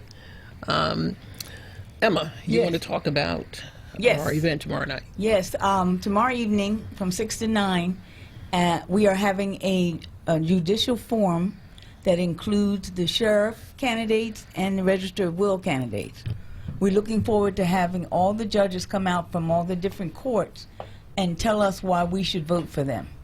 And we're very excited about it. It's going to be at Brith Shalom, what they call Brith Shalom House. That's BRITH, capital SHOLOM House, at 3939 Conshohocken Avenue. Again, it's from 6 to 9, and we're looking for all the judicial candidates to come out, and we hope you will come out and listen to these candidates, because people forget that it's the judges that end up putting people in jail. The police arrest them and do what they do, and then you get before the judge, and the judge decides if something's happening together, sometimes with the jury and sometimes not. So the judicial candidates is very important, as is the sheriff and as is the Register of Wills. So again, it's at Briff Shalom House, 3939 Conshohocken Avenue, from 6 to 9 p.m. And we're looking forward to seeing you. This is our final forum, right? This is our final forum. And I want to add, yesterday, we were having a discussion with 3 judicial candidates who raised some issues that we want to come back to you on probably on Monday. Right. And those issues are how the Bar Association is rating African American lawyers. And we suspect, and we don't know, but there's some bias in it. And we want to drill down a little further on it, because we don't want the court stacked in removing people who will have the judicial temperament for serving the African American community. Because they talk about judicial temperament, but sometimes that's a catch-all phrase to support people for whom they want to support, who have the so-called temperament. That's right. And so we want to drill down a little further, because we keep getting these arguments. The more African Americans get elected to the bench, suddenly, like they always do, it is necessary to have appointed judges and, appointed to the appellate, appointed because, we're not trusted to elect people who would represent the interest. And so they kind of find ways to get past that. So that's the reason why we're doing these judicial forums. And listen, you all know Rhonda Hill Wilson. Yes. And you know that as an attorney, she drills down really, really hard. And you know that she's leading this event tomorrow night. You know it's going to be exciting. You know she's not going to let people off the hot seat. She's in those courtrooms. She's a trial lawyer. She understands exactly what she's looking at. And we can't overlook this. Don't march up to the polls on the 21st. Let somebody put a ballot in your hand. Because let me just say this, newsflash. If they're on that ballot, they paid to be there. That's right. That's right. And the people who are taking the money, they don't care whether they're representing your interest or not. They want to know whether they have the $25,000, the $50,000, or the $100,000 that they're paying them in order to be on that ballot. And then when you walk into the courtroom with Johnny and he gets sent away, and you're crying, yes, okay, because he didn't get or she didn't get a fair trial, or if you're suing somebody and they value your life, your limbs, that of your family less than anyone else, because that judge is sitting there and saying that, you're not worth any of this. That's because you went to the polls, you took a ballot out of somebody's hand, and you voted on not knowing anything about what that person stood for. We're trying very hard as Black Women's Leadership to bring you as much information as we can to thoroughly drill down on these candidates so that you are not led astray in terms of what's good for you. That's absolutely so come out. That's from absolutely 6 to 9 right. p.m. And Okay. so what we do here week in and week out is provide information for voters so that they can make an informed choice. I'm looking at an article that Philly.com did on some issues, and the very issues that we speak about week in and week out, like gentrification, the soda tax, universal pre-K, tax abatement. Yes. What kind of job is Mayor Kenny really doing, and how do Philadelphians really feel? Right. So I find it interesting. I'm just going to mention one issue, which is Philly pre-K and the soda tax. The majority of Philadelphians disapprove of the soda tax and think that the levy imposed by the soda tax to pay for pre-K has been a failure, and that it should be repealed, and that pre-K can be funded through other sources. Now, we've been saying that for many, many reasons, and we have a whole list of reasons, but we're not on an island alone. And Mayor Kenny needs to listen to the community and the people that he supposedly serves. Right. That they're not happy with it, they're not satisfied, they're not stupid. They know that it could be funded a different way. So to force the tax, not to consider a repeal because of the outcry of the city of Philadelphia and Philadelphians as a whole, is irresponsible on his part. Well, we've talked about this over and over again. Yes, sometimes it's like, we don't care what you think. We're going to do what we want to do, okay? Right, and that's what it is. It doesn't matter. Oh, poll? Was there one? Right. Now, if the poll was in favor of whatever his reelection, then he would cite it. Then he would cite it. But if it's a poll that has something to do with your signature achievement, people don't like it. You know what the kids say? We don't be liking that. Right, and so the hell with it. The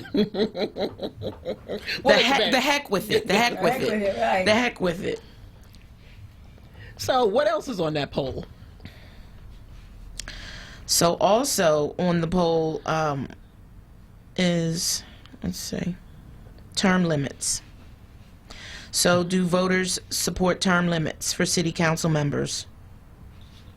I'm not sure that I'm into that whole term limits stuff. I think elections are term limits. Mm-hmm. Right. And so I don't want to get caught up in some other people's stuff, so that because they'll give us things to control us. And I think that's one of those controlling questions. I just don't deal with that. If you don't like the person, vote them out. If you don't have the conviction to vote them out, then leave it alone.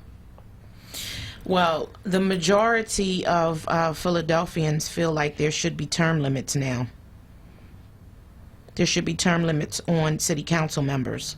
There's already a term limit on the mayor, but they think that there should be term limits on city council members.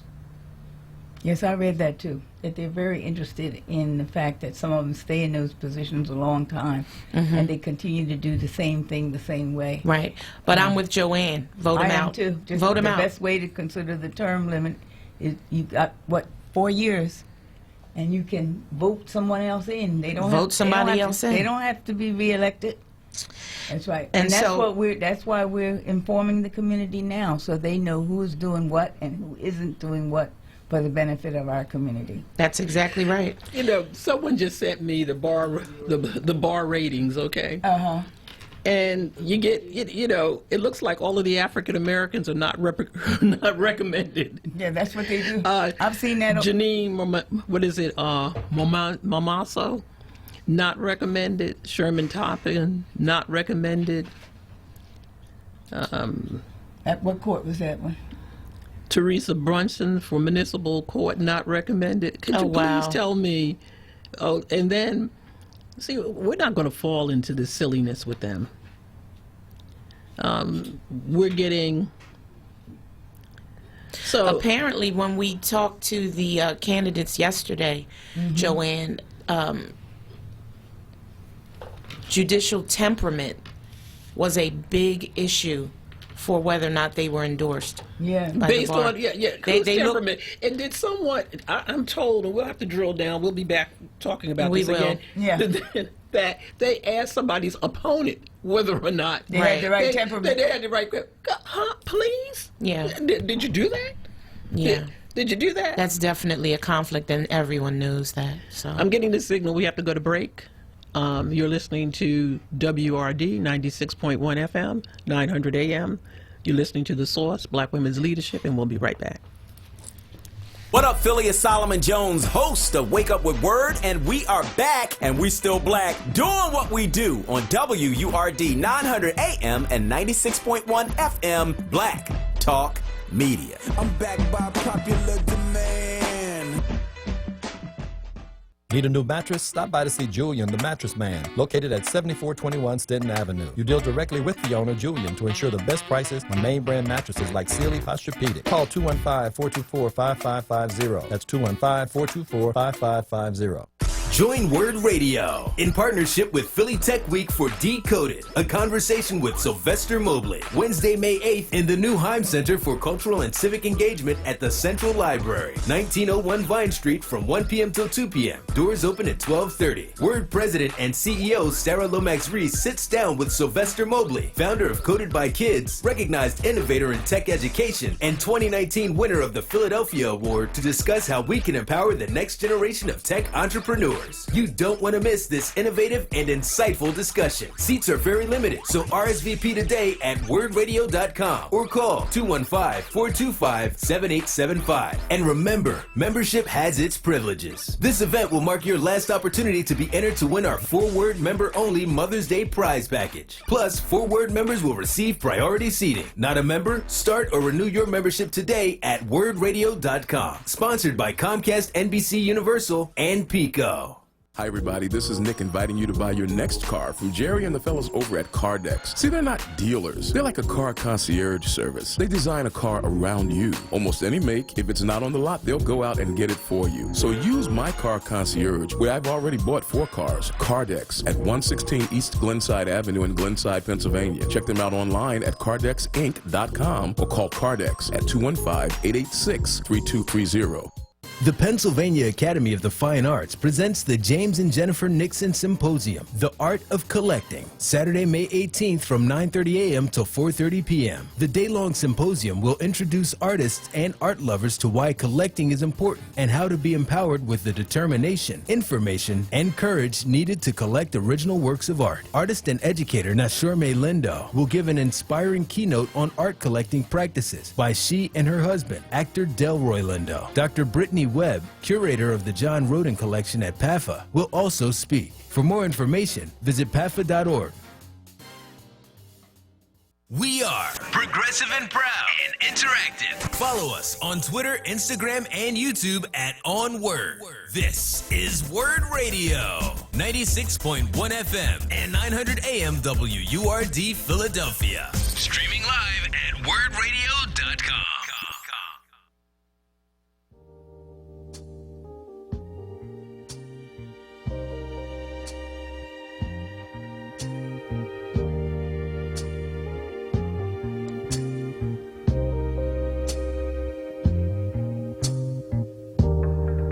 Hello. May I speak to Barbara? Barbara, this is Shirley. You might not know who I am, but the reason I'm calling you is because I was going through my old man's pockets this morning, and I just happened to find your name and number. So woman to woman, I don't think it's being any more than fair than to call you and let you know where I'm coming from. Now, Barbara, I don't know how you're going to take this, but whether you be cool or come out of a bag on me, you see, it really doesn't make any difference. But it's only fair that I let you know that the man you're in love with, he's mine. From the top of his head to the bottom of his feet, the bed he sleeps in, and every piece of food he eats. You see, I make it possible. The clothes on his back, I buy them.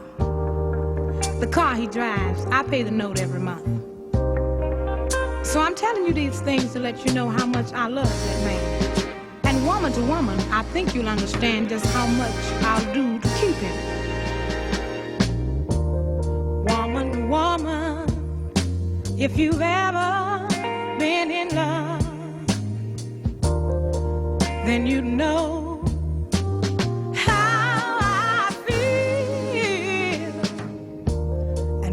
to woman. Now if you were in my shoes, wouldn't you have done the same thing too? Whoa, woman to woman, can't you see where I'm coming from? Woman to woman, ain't that the same thing you would have done? We're back. You're listening to WRD 96.1 FM, 900 AM. You're listening to The Source, Black Women's Leadership. You're here today with Joanne Bell, Emma Chappelle, and Rita Hill. Now, you know it took a 26-year-old to put that song on. Have us in here blushing. All three of us. All three of us. I said, do you know something that you sending us a message? Should we be talking about something else? Woman to woman. That's right. Woman to woman. We're going to go to line 2, Sultan. Hey, good morning. Good morning. Good morning. How y'all doing? We're doing good. Well, how are you? The show is great as always. Thank you. And I don't know that I was wondering too whether they were sending a message with that song. We didn't know. We didn't know. That's one of the songs you sent out after midnight. But listen, I think one of the things we got to really take a moment to back up is to really look at the fact that politics is a business. It's a business. And we got to learn how to do the business of politics. We get caught up in the emotion of politics, and we sometimes we're like, you ever see the cowboy pictures where all of the cattle are all scattered out on the range, and then they round them up and run them in the chute and sell them off? Yes. And after it's all over, they put them back out in the prairie again. It's almost how they do us each time for election. They round us up, run us in the booth, and send us back out to the pasture. Because we don't have the education, or we didn't take time to get the education, or we didn't get enough forms or supports for education so that we can make intelligent voter decisions. So I think if we begin to look at this from a business standpoint, it doesn't matter who's in the seat. It doesn't matter what complexion of the person in the seat. It is the business that they're doing on our behalf, because we are the taxpayers, we are the body of the city that contributes to the growth of the city, growth of the state, and growth of the country. So the reality is that once we start doing the business of politics, I think we're in a better position. In terms of this issue of poverty, I think that, I've worked in the good administration. I ran the mayor's office of community service. We had 10 neighborhood offices that our mission was to fight the war daily on poverty. We found every federal dollar that was available, and we got it into the city. We found every state dollar that was available, we got it into the city. We made sure people knew about LIHEAP, and we processed their applications. We went out to the doors. We knew about the earned income tax credit. We made sure that millions of dollars that people were eligible for, particularly the elderly who are taking care of children of their children, we made sure that they got those tax earned income credits. We made sure that infant mortality was being attacked, because West Philadelphia had the highest infant mortality in the city at that time. We looked at job fairs and health fairs, and we stretched the envelope to fight the war on poverty. This administration has done none of that. It's done nothing but plans of theories, but no practical application. So I think we gotta take a minute and take a pause. And the last point I want to throw about, every year when we do election, there's a ballot question and there's a bond question. Yes. And every single year it is a rush to judgment because there's no pre-education. Absolutely. That's a good point. And there's no pre-education on the bond question. We borrow money every single year on a track that's 20 to 30 years to solve a problem now that we pay for later by the revenue that is generated from it. Or we have an issue that becomes a constitutional or a questionable issue that they ask the public to vote on, that many times there's been no involvement from the public and very limited. Joanne, I have to respectfully disagree with you on term limits.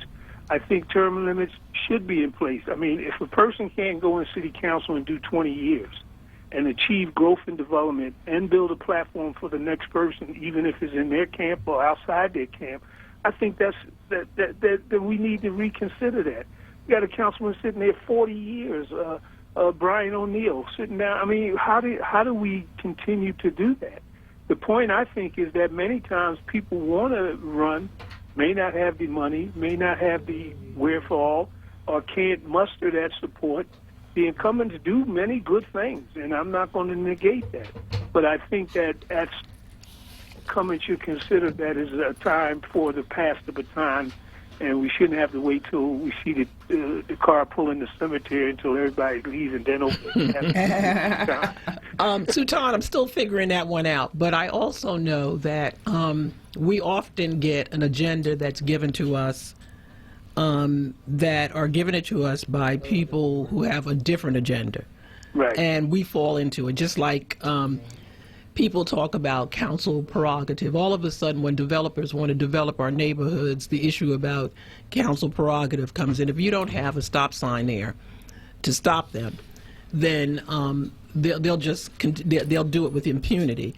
So I have to think through some of these things, and it's still open with me. But my initial reaction is to say that we're definitely I'm not there yet in terms of term limits. 20 years ago, I did a whole bunch of stuff, but 20 years later, I can't do it now. Right. But, I think the key is what y'all do every week and what y'all bring and what the women organization has now made a platform position that's going to be recognizable, that's going to have to be discussed. Y'all have made it clear. And you'd have called them out, Joanne. You'd have called them folks, so now you'd have called them out, so now y'all got to deliver, because y'all have already said y'all in the ring. You're going to keep it fair, but you're going to keep it in the ring. So let's do what we're doing now. But this forum that you do every week is a great opportunity for our community. And now that you've taken the show on the road for the candidacy period, it has to be ongoing, because voter education, voter registration, and voter turnout all have to work on the same cycle. You're absolutely right. But one of the things we would say to you, Sultan, is that Emma and I have brought along a whole bunch of younger women, because we recognize that, this is a stage that we're exiting, not entering. And so as we make our exit between our medical issues, that's right. I told Emma, I said between the two of us, we make one whole person. That's not true. That is not true. But listen, that adds to your point of term limits. That's why you're grandfathering the growth now, and you're actually laying the seed for the future. So we have to consider that at some point we have to be able to pass that baton, but we want to make sure who we passing it to has the clarity and the growth or the understanding to continue to work and perpetuate growth from that work. That's why we nurture. That's why we. Thank you so much. That's why we're nurturing our young people and bringing them on, bringing them along. Line 1, Judge Tynes. Hello there. You know what? One thing I must say, I enjoy listening to you guys just for the music you play. Yeah, but Kayla was trying to get us in trouble just a few minutes ago. She was. We're not going to claim that one. We can't claim that one. The only bad part about it, I can relate to that real well. Listen, Thomasina, we know. Okay, right. So we, that's for late night word. But what I did call about it was I remembered I looked to see some of these things that the Bar Association did, because I'm involved with the judges. The main thing is that we have to remember that, and I think it's really being instilled into our people. We have term limits, or run every 4 years, whatever it is. The main thing we have people understand about these judges, because the problem is that we don't have any of our judges on some of these courts. And the main thing is that I've talked to several lawyers about, when you file these appeals, there's nobody on those courts that's going to give you an appeal. And I've gone through this all the way up to the Supreme Court. And people don't understand, once you become a judge, you still sit on the bench even though you hear cases, but you also hear cases that people are filing appeals from the lower courts. And that's what's most important. If any of friends or relatives have any kind of felons or things, they get their lawyers to file the appeal. There's none of us that look like us on those courts to grant those appeals. So it's more to it than these judges getting elected on the courts. It's that the appeal process is very important. We agree with you. That the Superior Court, Court of Appeals, we're going to have to get a little education as to what court handles what in the process, and maybe at some point in the future we will have you in and sit down and talk to us about that, and a few other people. Yes, it's important. important because, like I say, we don't have any of us on the Supreme Court, which is the last court that you, unless you go to the United States Supreme Court, that you can file to go to for your appeals. And like I said, most of all of us are brown people that we have, that the attorneys that I talk to, they get denied most of the time. And what the trick is, what a lot of them do is that if you apply, the judge has a certain amount of time to respond to apply for your appeal. But if they keep continue it and don't get to your folder or whatever, what happens, you go beyond the time period, and they say they denied it due that you didn't file it in a timely manner. So that's the trick that they've been using in all the courts, and I've been investigating with. So I want you guys to understand that. I'm just so glad, because I listen to you every week, because I just love the music. The music, it brings me back to, I forgot what was going on during that time. Kayla J. That's right. Kayla J. And I will help you guys, whatever you guys do. I'm involved with a lot of things, but Emma knows that I'm involved with a lot of stuff where we live and things of that sort. And yes, I do know. Her, like I said, her working with her daughter and all the things that we're trying to do. So I want you to know, if you guys need me for certain, I'm dealing with the court system right now. So anything you want to know about it, I can help you guys with. Well, just be there tomorrow night, Britt Shalom's, 6 o'clock for the judicial panel. Yes, I will. Forum. We'll make sure we ask the right questions. Okay, then. I'll give you something to ask you. Okay, that'll be that's good. even better. That's even better. We're going to Gary on line 3.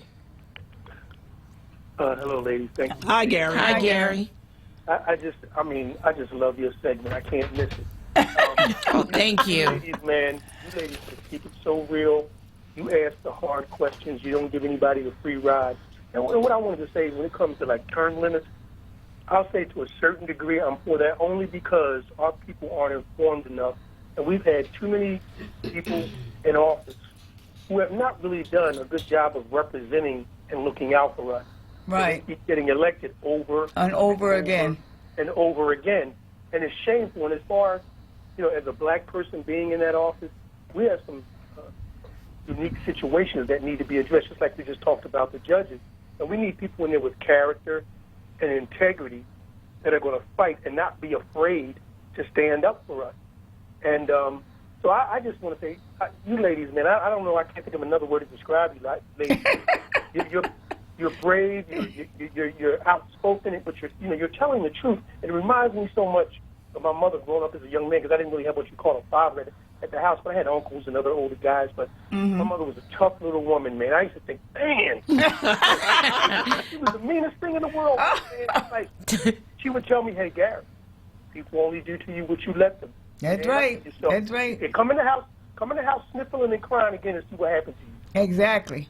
And that was straight up, and I've carried that all the way through. Even with my older sons, we would have little conflicts later on. They're like 24 and 21. My wife looked at me and said, they're just like you. That was a compliment, apparently. That is true. But I just wanted to say, we have to really, because, with the money in politics, we need to follow the money also more directly to see who these people are working for, that are supposed to be working for us. Like the whole, the tax abatement, the gentrification and everything. Yeah. See where they're getting their money from. Okay? That tells the big picture. All you do is follow the money. I know that for a fact. You follow the money, it's going to tell you about these particular relationships. So I just wanted to say thank you so much. I never miss you, ladies. I love what you're doing. Thank you, Gary. Thank you. Thank you so much. Line 4, Wanda.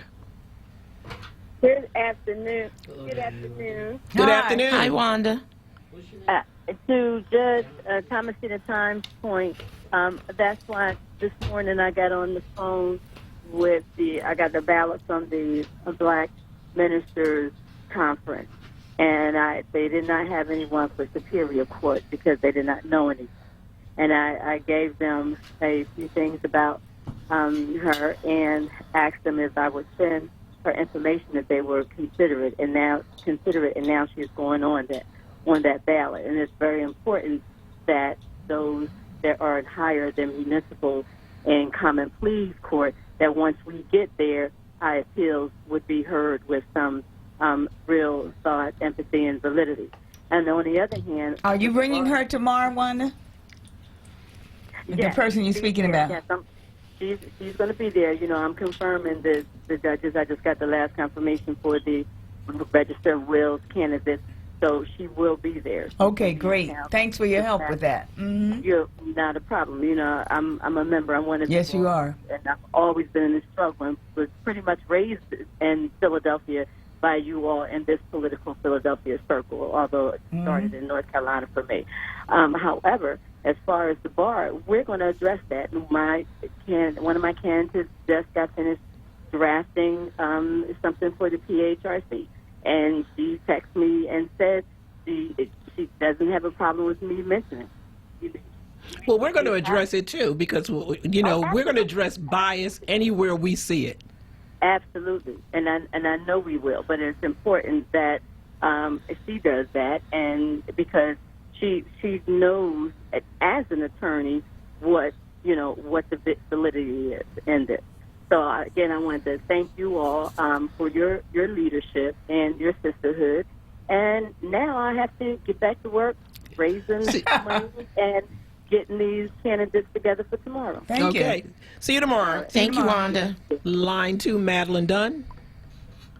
Girls, ladies. Hi. Hey, Madeline. Marvelous program. I got 100 questions in my head, and I know I can answer them all. So I'm just going to say this to you and the listening audience, that Amanda Green Hawkins out of Pittsburgh works for the steel union up there. She works with the families from the union. And I went to the clergy thing with her, and I want to tell you, she had some great answers. I did not know her before, and it was awesome. It really was. So, and her number is 3. Hawkins, 3. That's 1. 2, the question for everybody running for council is, will you vote for us to stop supporting people who come in here with a ton of money from having sold their houses to buy a house here, and you know that kind of person has got it set up so that it's going to carry over. There cannot be a double dipping on that. In fact, we should cut it off as soon as possible. And I don't know what that means because I don't know the basis of that rule for it. But the whole thing was not done the way it should have been done. As going back to the school piece for the kids for pre-K. I never knew we were doing rebuilds with this money. I would not have voted for it. I thought we were just doing our kids, and that we would probably put in a nurse, a counselor in every school, some air conditioning, fix the heaters, and make sure there was toilet paper and that clean regularly. Right. Okay? That's what I thought was going to be done with that money for the schools. Then we look up and this person has taken the money and put it into the city coffers. Yep. Where they don't even know where it would go. It's awful. That money needs to go back into the school and not into anybody's hands. It needs to be a special committee to see that the things are done for our children that need to be done. This is going to be my last thing. I'm going to ask everybody to think about this who have children. If my Mitchell were living, he would be 70 years old in March. He would have been 70. When he was coming out of 7th grade, going 8th grade, they said, well, black kids don't really learn math after 8th grade. Then it was 6 years later, I had Rodney. Well, going into this 5th and 6th grade, these kids really have a problem learning math. So now what are they saying now? They're saying, we don't learn math after 3rd grade. And my opinion on that is that they don't really take the text and teach the text. They teach what they want to teach and leave the major part out, like the conversion part. When you convert the whole number to the decimal or the fraction, they don't tell the kids that part. So here's the kid thinking he knows something because he got these first 3 pages. He don't know he don't have them other 2 pages that was missing. You see what I'm saying? It's a part of the thing. When you read the writers from the South and even from Africa who write about stuff that people do to us and our families, hey, it's more than a notion. God knows it. So Madeline, we have to go to a break, but you got to come and sit with us or do a longer segment with us because you have a great deal of knowledge. And I wanted to say she's right on the math because they brought out this new math. And this new math, I was a math specialist, so the new math is very difficult. for these kids to learn. Really? So, yeah, it's a So tough thing. we're going to go to break. You're listening to WRD 96.1 FM, 900 AM. You're listening to The Source, Black Women's Leadership, and we'll be right back. Brothers and sisters! Don't miss The Source Weekdays, 10 a.m. to 1 p.m. on Word Radio. WordRadio.com and the Word Radio app.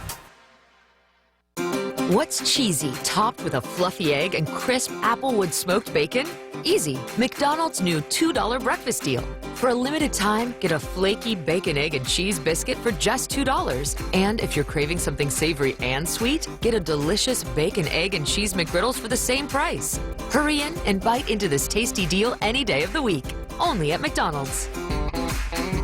Price and participation may vary. Cannot be combined with any other offer or combo meal for a limited time only. Are you stressed from work and daily life? Are you lacking the confidence to become the person you want to be? Do you want to take your healthy lifestyle to the next level? If so, let's work together. Hello, I'm Helana, your resident self-care strategist. 14 years ago, I started my very own wellness journey, and since then have been able to help hundreds of people to regain control of their lives through yoga, meditation, and plant-based eating. If you want lasting lifestyle changes and to build healthy habits that will grow with you, text me your email address right now. I know you have your phone in your hand at 267-281-3890. Again, that's 267-281-3890. Text me your email address to receive your very own self-care guide. WordRadio.com. Philadelphia is coming together to support Alan Dom for City Council, number 66 on the ballot. Listen to Philadelphia boxing legend Bernard Hopkins explain why he's standing with Alan Dom in the May 21st Democratic primary. In all my championship fights, I train to go the distance. Alan Dom, he's going the distance for us, empowering more black entrepreneurs and business owners, helping former inmates get a fresh start, giving our kids access to the educational opportunities they deserve. Alan Dom is a champion who will always fight for us. Alan Dom, number 66 on the ballot, donating his city council salary back to our schools, fighting to give Philadelphia's children a brighter future. On May 21st, stand with Bernard Hopkins. Vote Alan Dom for City Council, number 66 on the ballot. Paid for by Dom for Council. The Kimmel Center offers free arts education programs to schools across the region. Teaching artists visit classrooms to educate, engage, and inspire the next generation using creative learning experiences, and schools take trips to the Kimmel Center for live performances. The Kimmel Center is committed to educating Philadelphia's youth by providing access to quality arts. For more information, visit kimmelcenter.org. You're listening to The Source on Word Radio. 96.1 FM and 900 AM WURD.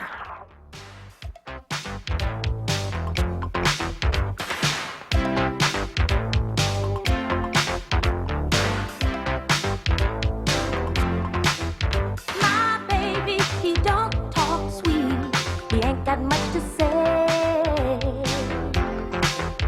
But he loves me, loves me, loves me. I know that he loves me anyway. And maybe he don't dress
We're back. You're listening to WRD Word, 96.1 FM, 900 AM. Yes. You're listening to Black Women's Leadership on The Source.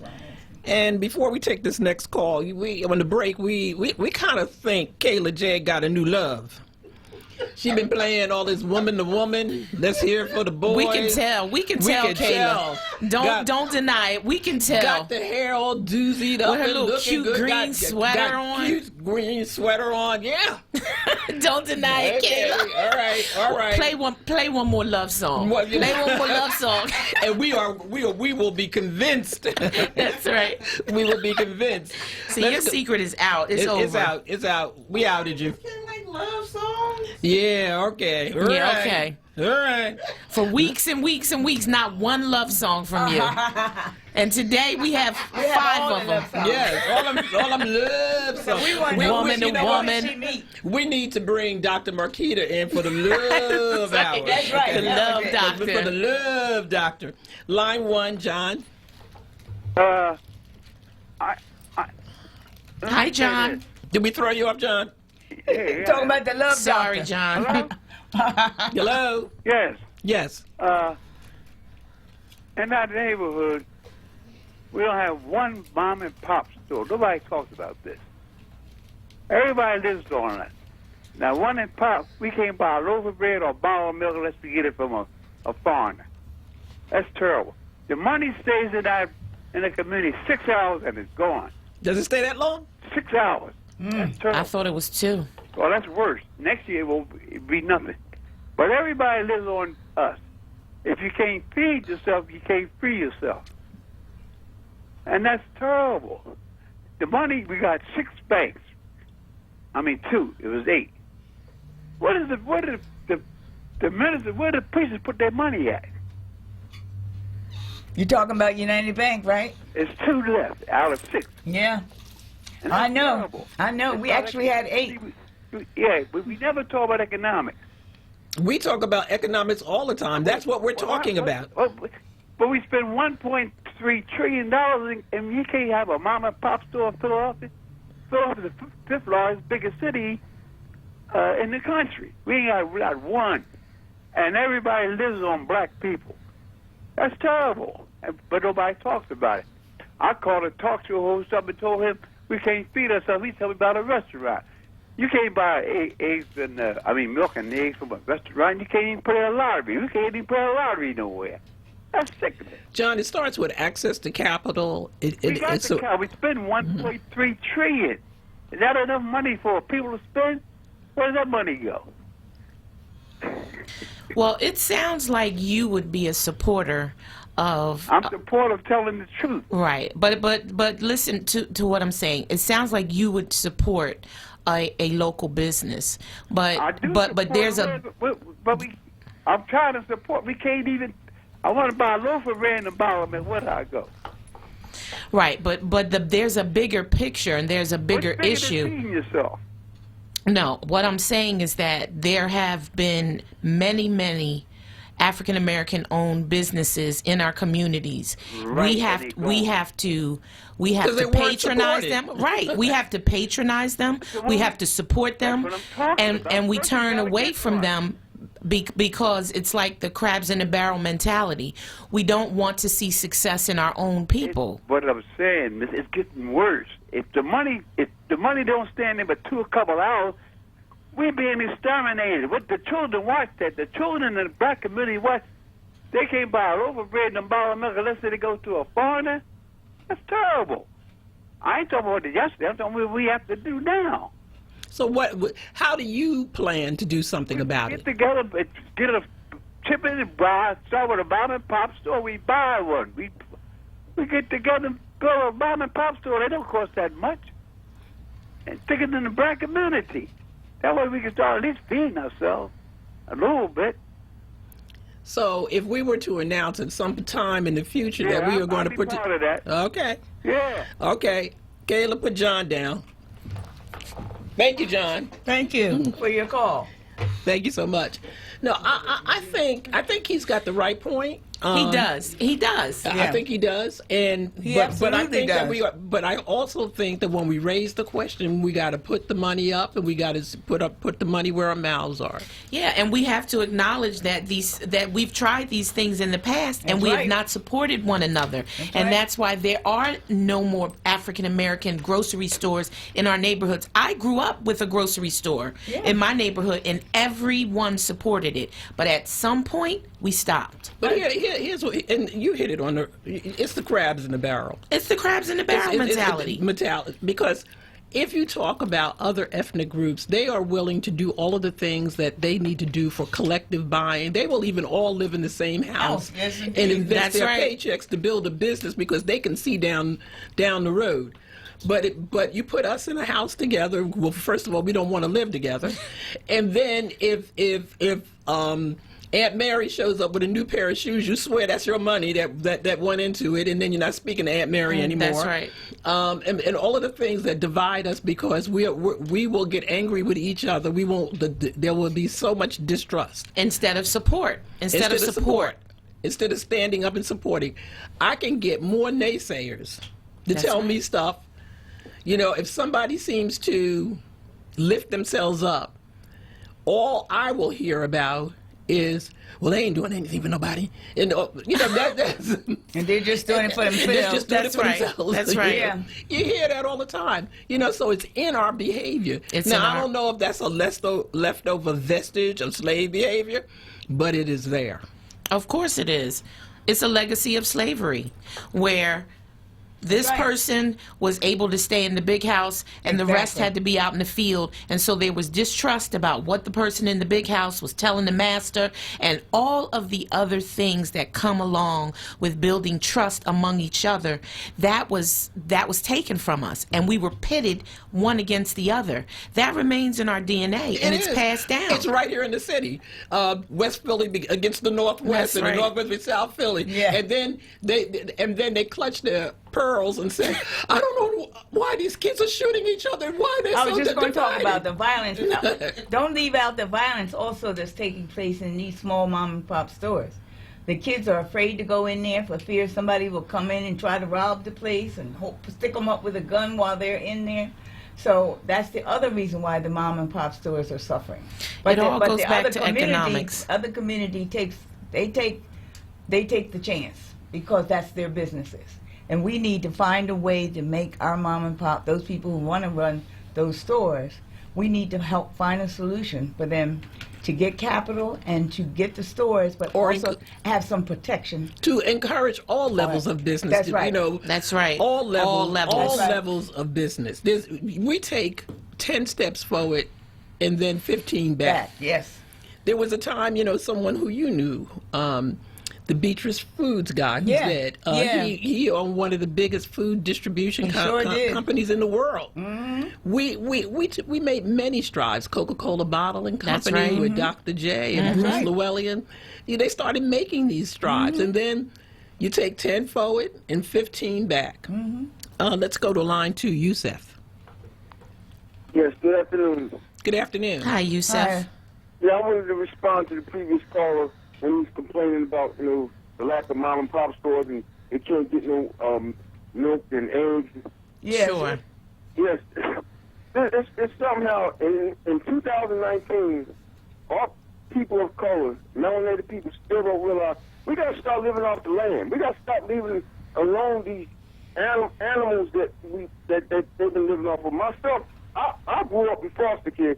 I had to eat fruits and vegetables because that's the only thing I could buy with little money after contract, but they wouldn't give us nothing. So I became a vegetarian by force.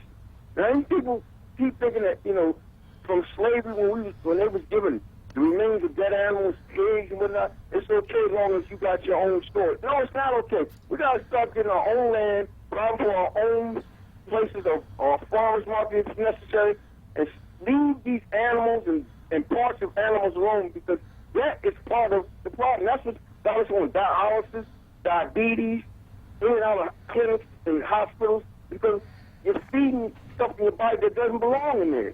And complaining about it, you know, we need milk and eggs, that's crazy. Eggs is a deceased baby of a chicken, and a chicken is called with feathers.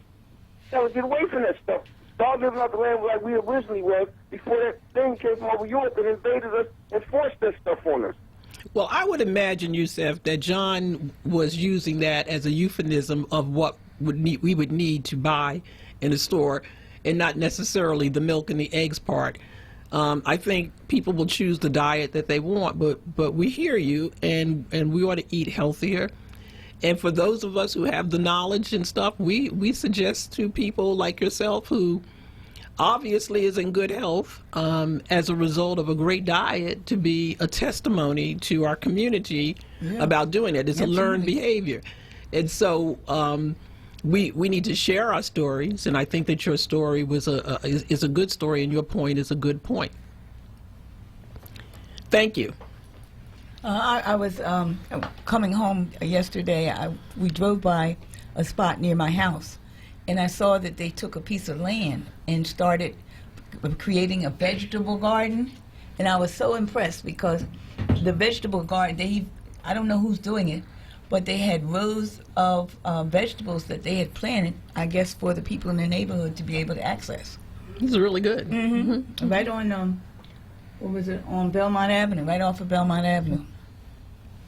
Really? Well, I think there's a group, Urban Gardeners or something. Yes, I think absolutely. that it is. You know, and that's something that people should support. Mm-hmm. So we have a few minutes left, and so why don't we start with you, Rita, and tell us what's on your mind and how you want to close out. Well, I'm energized at the end of the show, and I want to communicate to the listening public that we've worked very hard, Black Women's Leadership Council, along with Women Connected, to put forward these forums so that our community can be aware of the issues that are affecting us, that they can see what the position of elected officials and candidates are, so that they can make informed decisions when we go to the polls on May 21st. And I feel energized and I feel encouraged about that because we did a lot of hard work, and we put the word out there that we were going to do the work, that we were going to provide information to our community, and I really feel good about that. We still have a ways to go.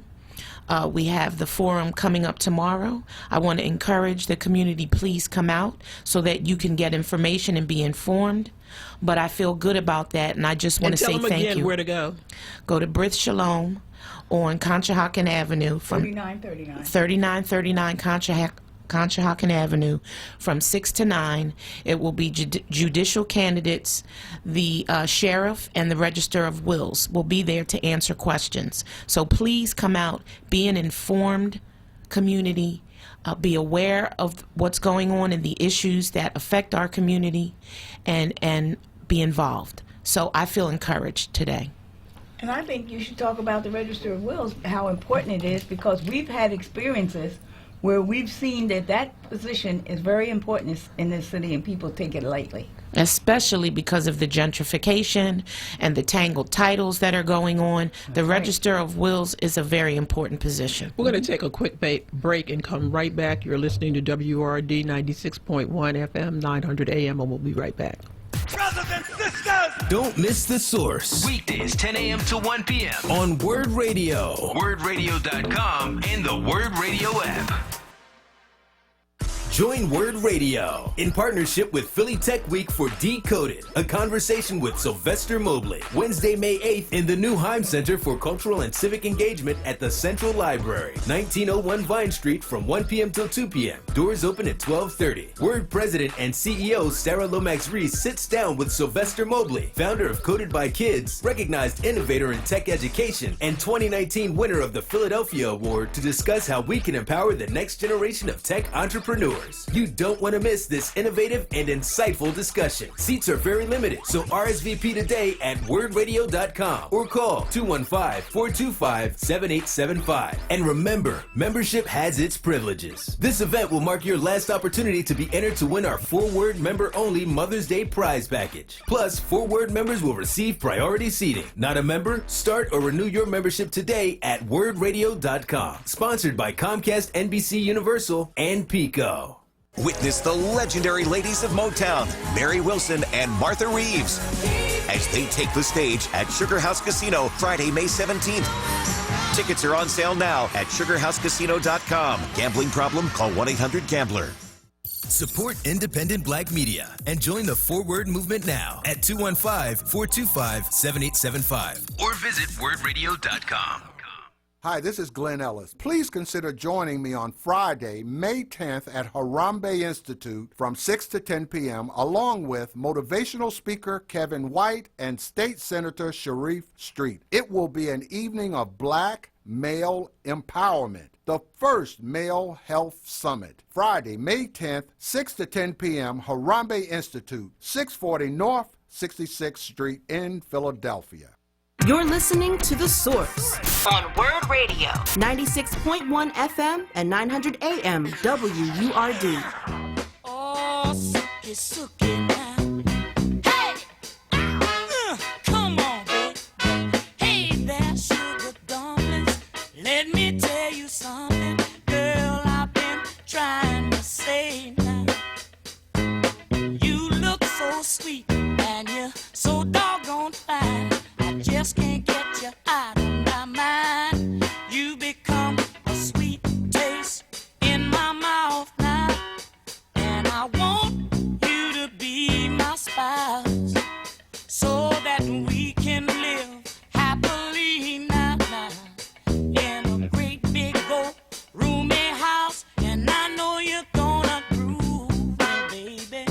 Oh yeah, now make me feel good inside. Come on and groove me, baby. I need you to groove me. Oh yeah. We're back, and Kayla's still at it. You're listening to sure is. WURD 96.1 FM, 900 AM. You're listening to The Source, Black Women's Leadership. You're here with Joanne Bell, Emma Chappelle, and Rita Hill. And Kayla's in, it's either spring or in love. But, you know, she's giving us a lot of that love music. She love is. music. Groove me, baby. She's helping us to chill out. Chill out, right. She said these women are fired up. They need to chill out. They need to stop Calm arguing down. about calm them down. Get them to think about something else. Is that what it is, Kayla? Just having fun. Okay. Just having We fun. love that. We love that fun. Yeah, too. we do too. We love that fun. So Emma, you were saying. Oh, I was saying that I think we had a wonderful guest today in Reverend Dr. Steve Avenger. He did an excellent job explaining the position of the clergy and what they're planning to do and what they have done and the process they use to select the candidates they're supporting. I want to say that Black Women's Leadership Council is doing the same thing. We pretty much have our scorecard ready. We need to take it to print, finalize everything and take it to print. But we're doing a similar thing in evaluating the people that are currently in office and then putting out the score for how they have served our community in particular. I also like what Sultan mentioned about the question that's used typically on the ballot. I think we need to find out what the questions are before our next shows and talk about those questions so that we can educate the public on those questions and what they really mean by our community. Because that's how we ended up with the soda tax. We need to do our homework, find out the questions that are going to be on the ballot, and then because oftentimes people go in the ballot, because I was majority inspector for a while, and they say, I don't know anything about these questions. I didn't even know they were going to be on the ballot. And so the people go in and vote because somebody handed them, as you say, a ballot, and tell them that you got to vote yes for this particular thing or no, and then we end up with things just like the soda tax, which is a bad decision. So I want to say that I always appreciate being here. I too think we have a great show. Our show is designed to inform the community. Joanne and I are up in age, and we're doing our best to bring young women along to make sure that they pick up the baton and run with it, because we can no longer be unwoke. It's time for our community to be woke and to vote accordingly. Thanks, Emma. So we want to say to you that we will be back again on Monday. Yes. Back on Mondays. 2 snaps. We'll be back on Monday and Wednesday next week, and we will bring to you some of the issues that are current. We are following the municipal races very closely. We will have completed our judicial. We will have completed our judicial forum tomorrow, and then we'll have a lot more to say on Monday. So we're asking you to join the Word family as a partner with Philly Tech Week today. It's today. It's today. For a one-on-one conversation between Sylvester Mobley, founder of Coded by Kids, and Word president and CEO Sarah Lomax Reese.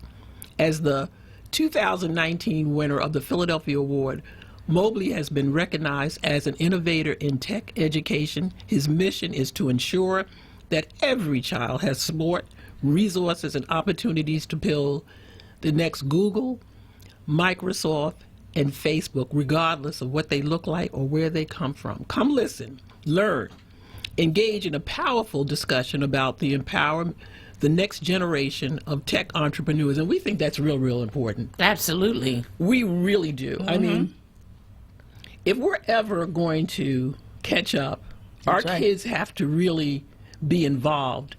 I know my grandkids play with these games. I want them to know how to make the games. That's right, from the very early age. And to earn. So join us at the Free Library of Philadelphia on the Parkway Central, 1901 Vine Street, and the Heim Center for Cultural and Civic Engagement today.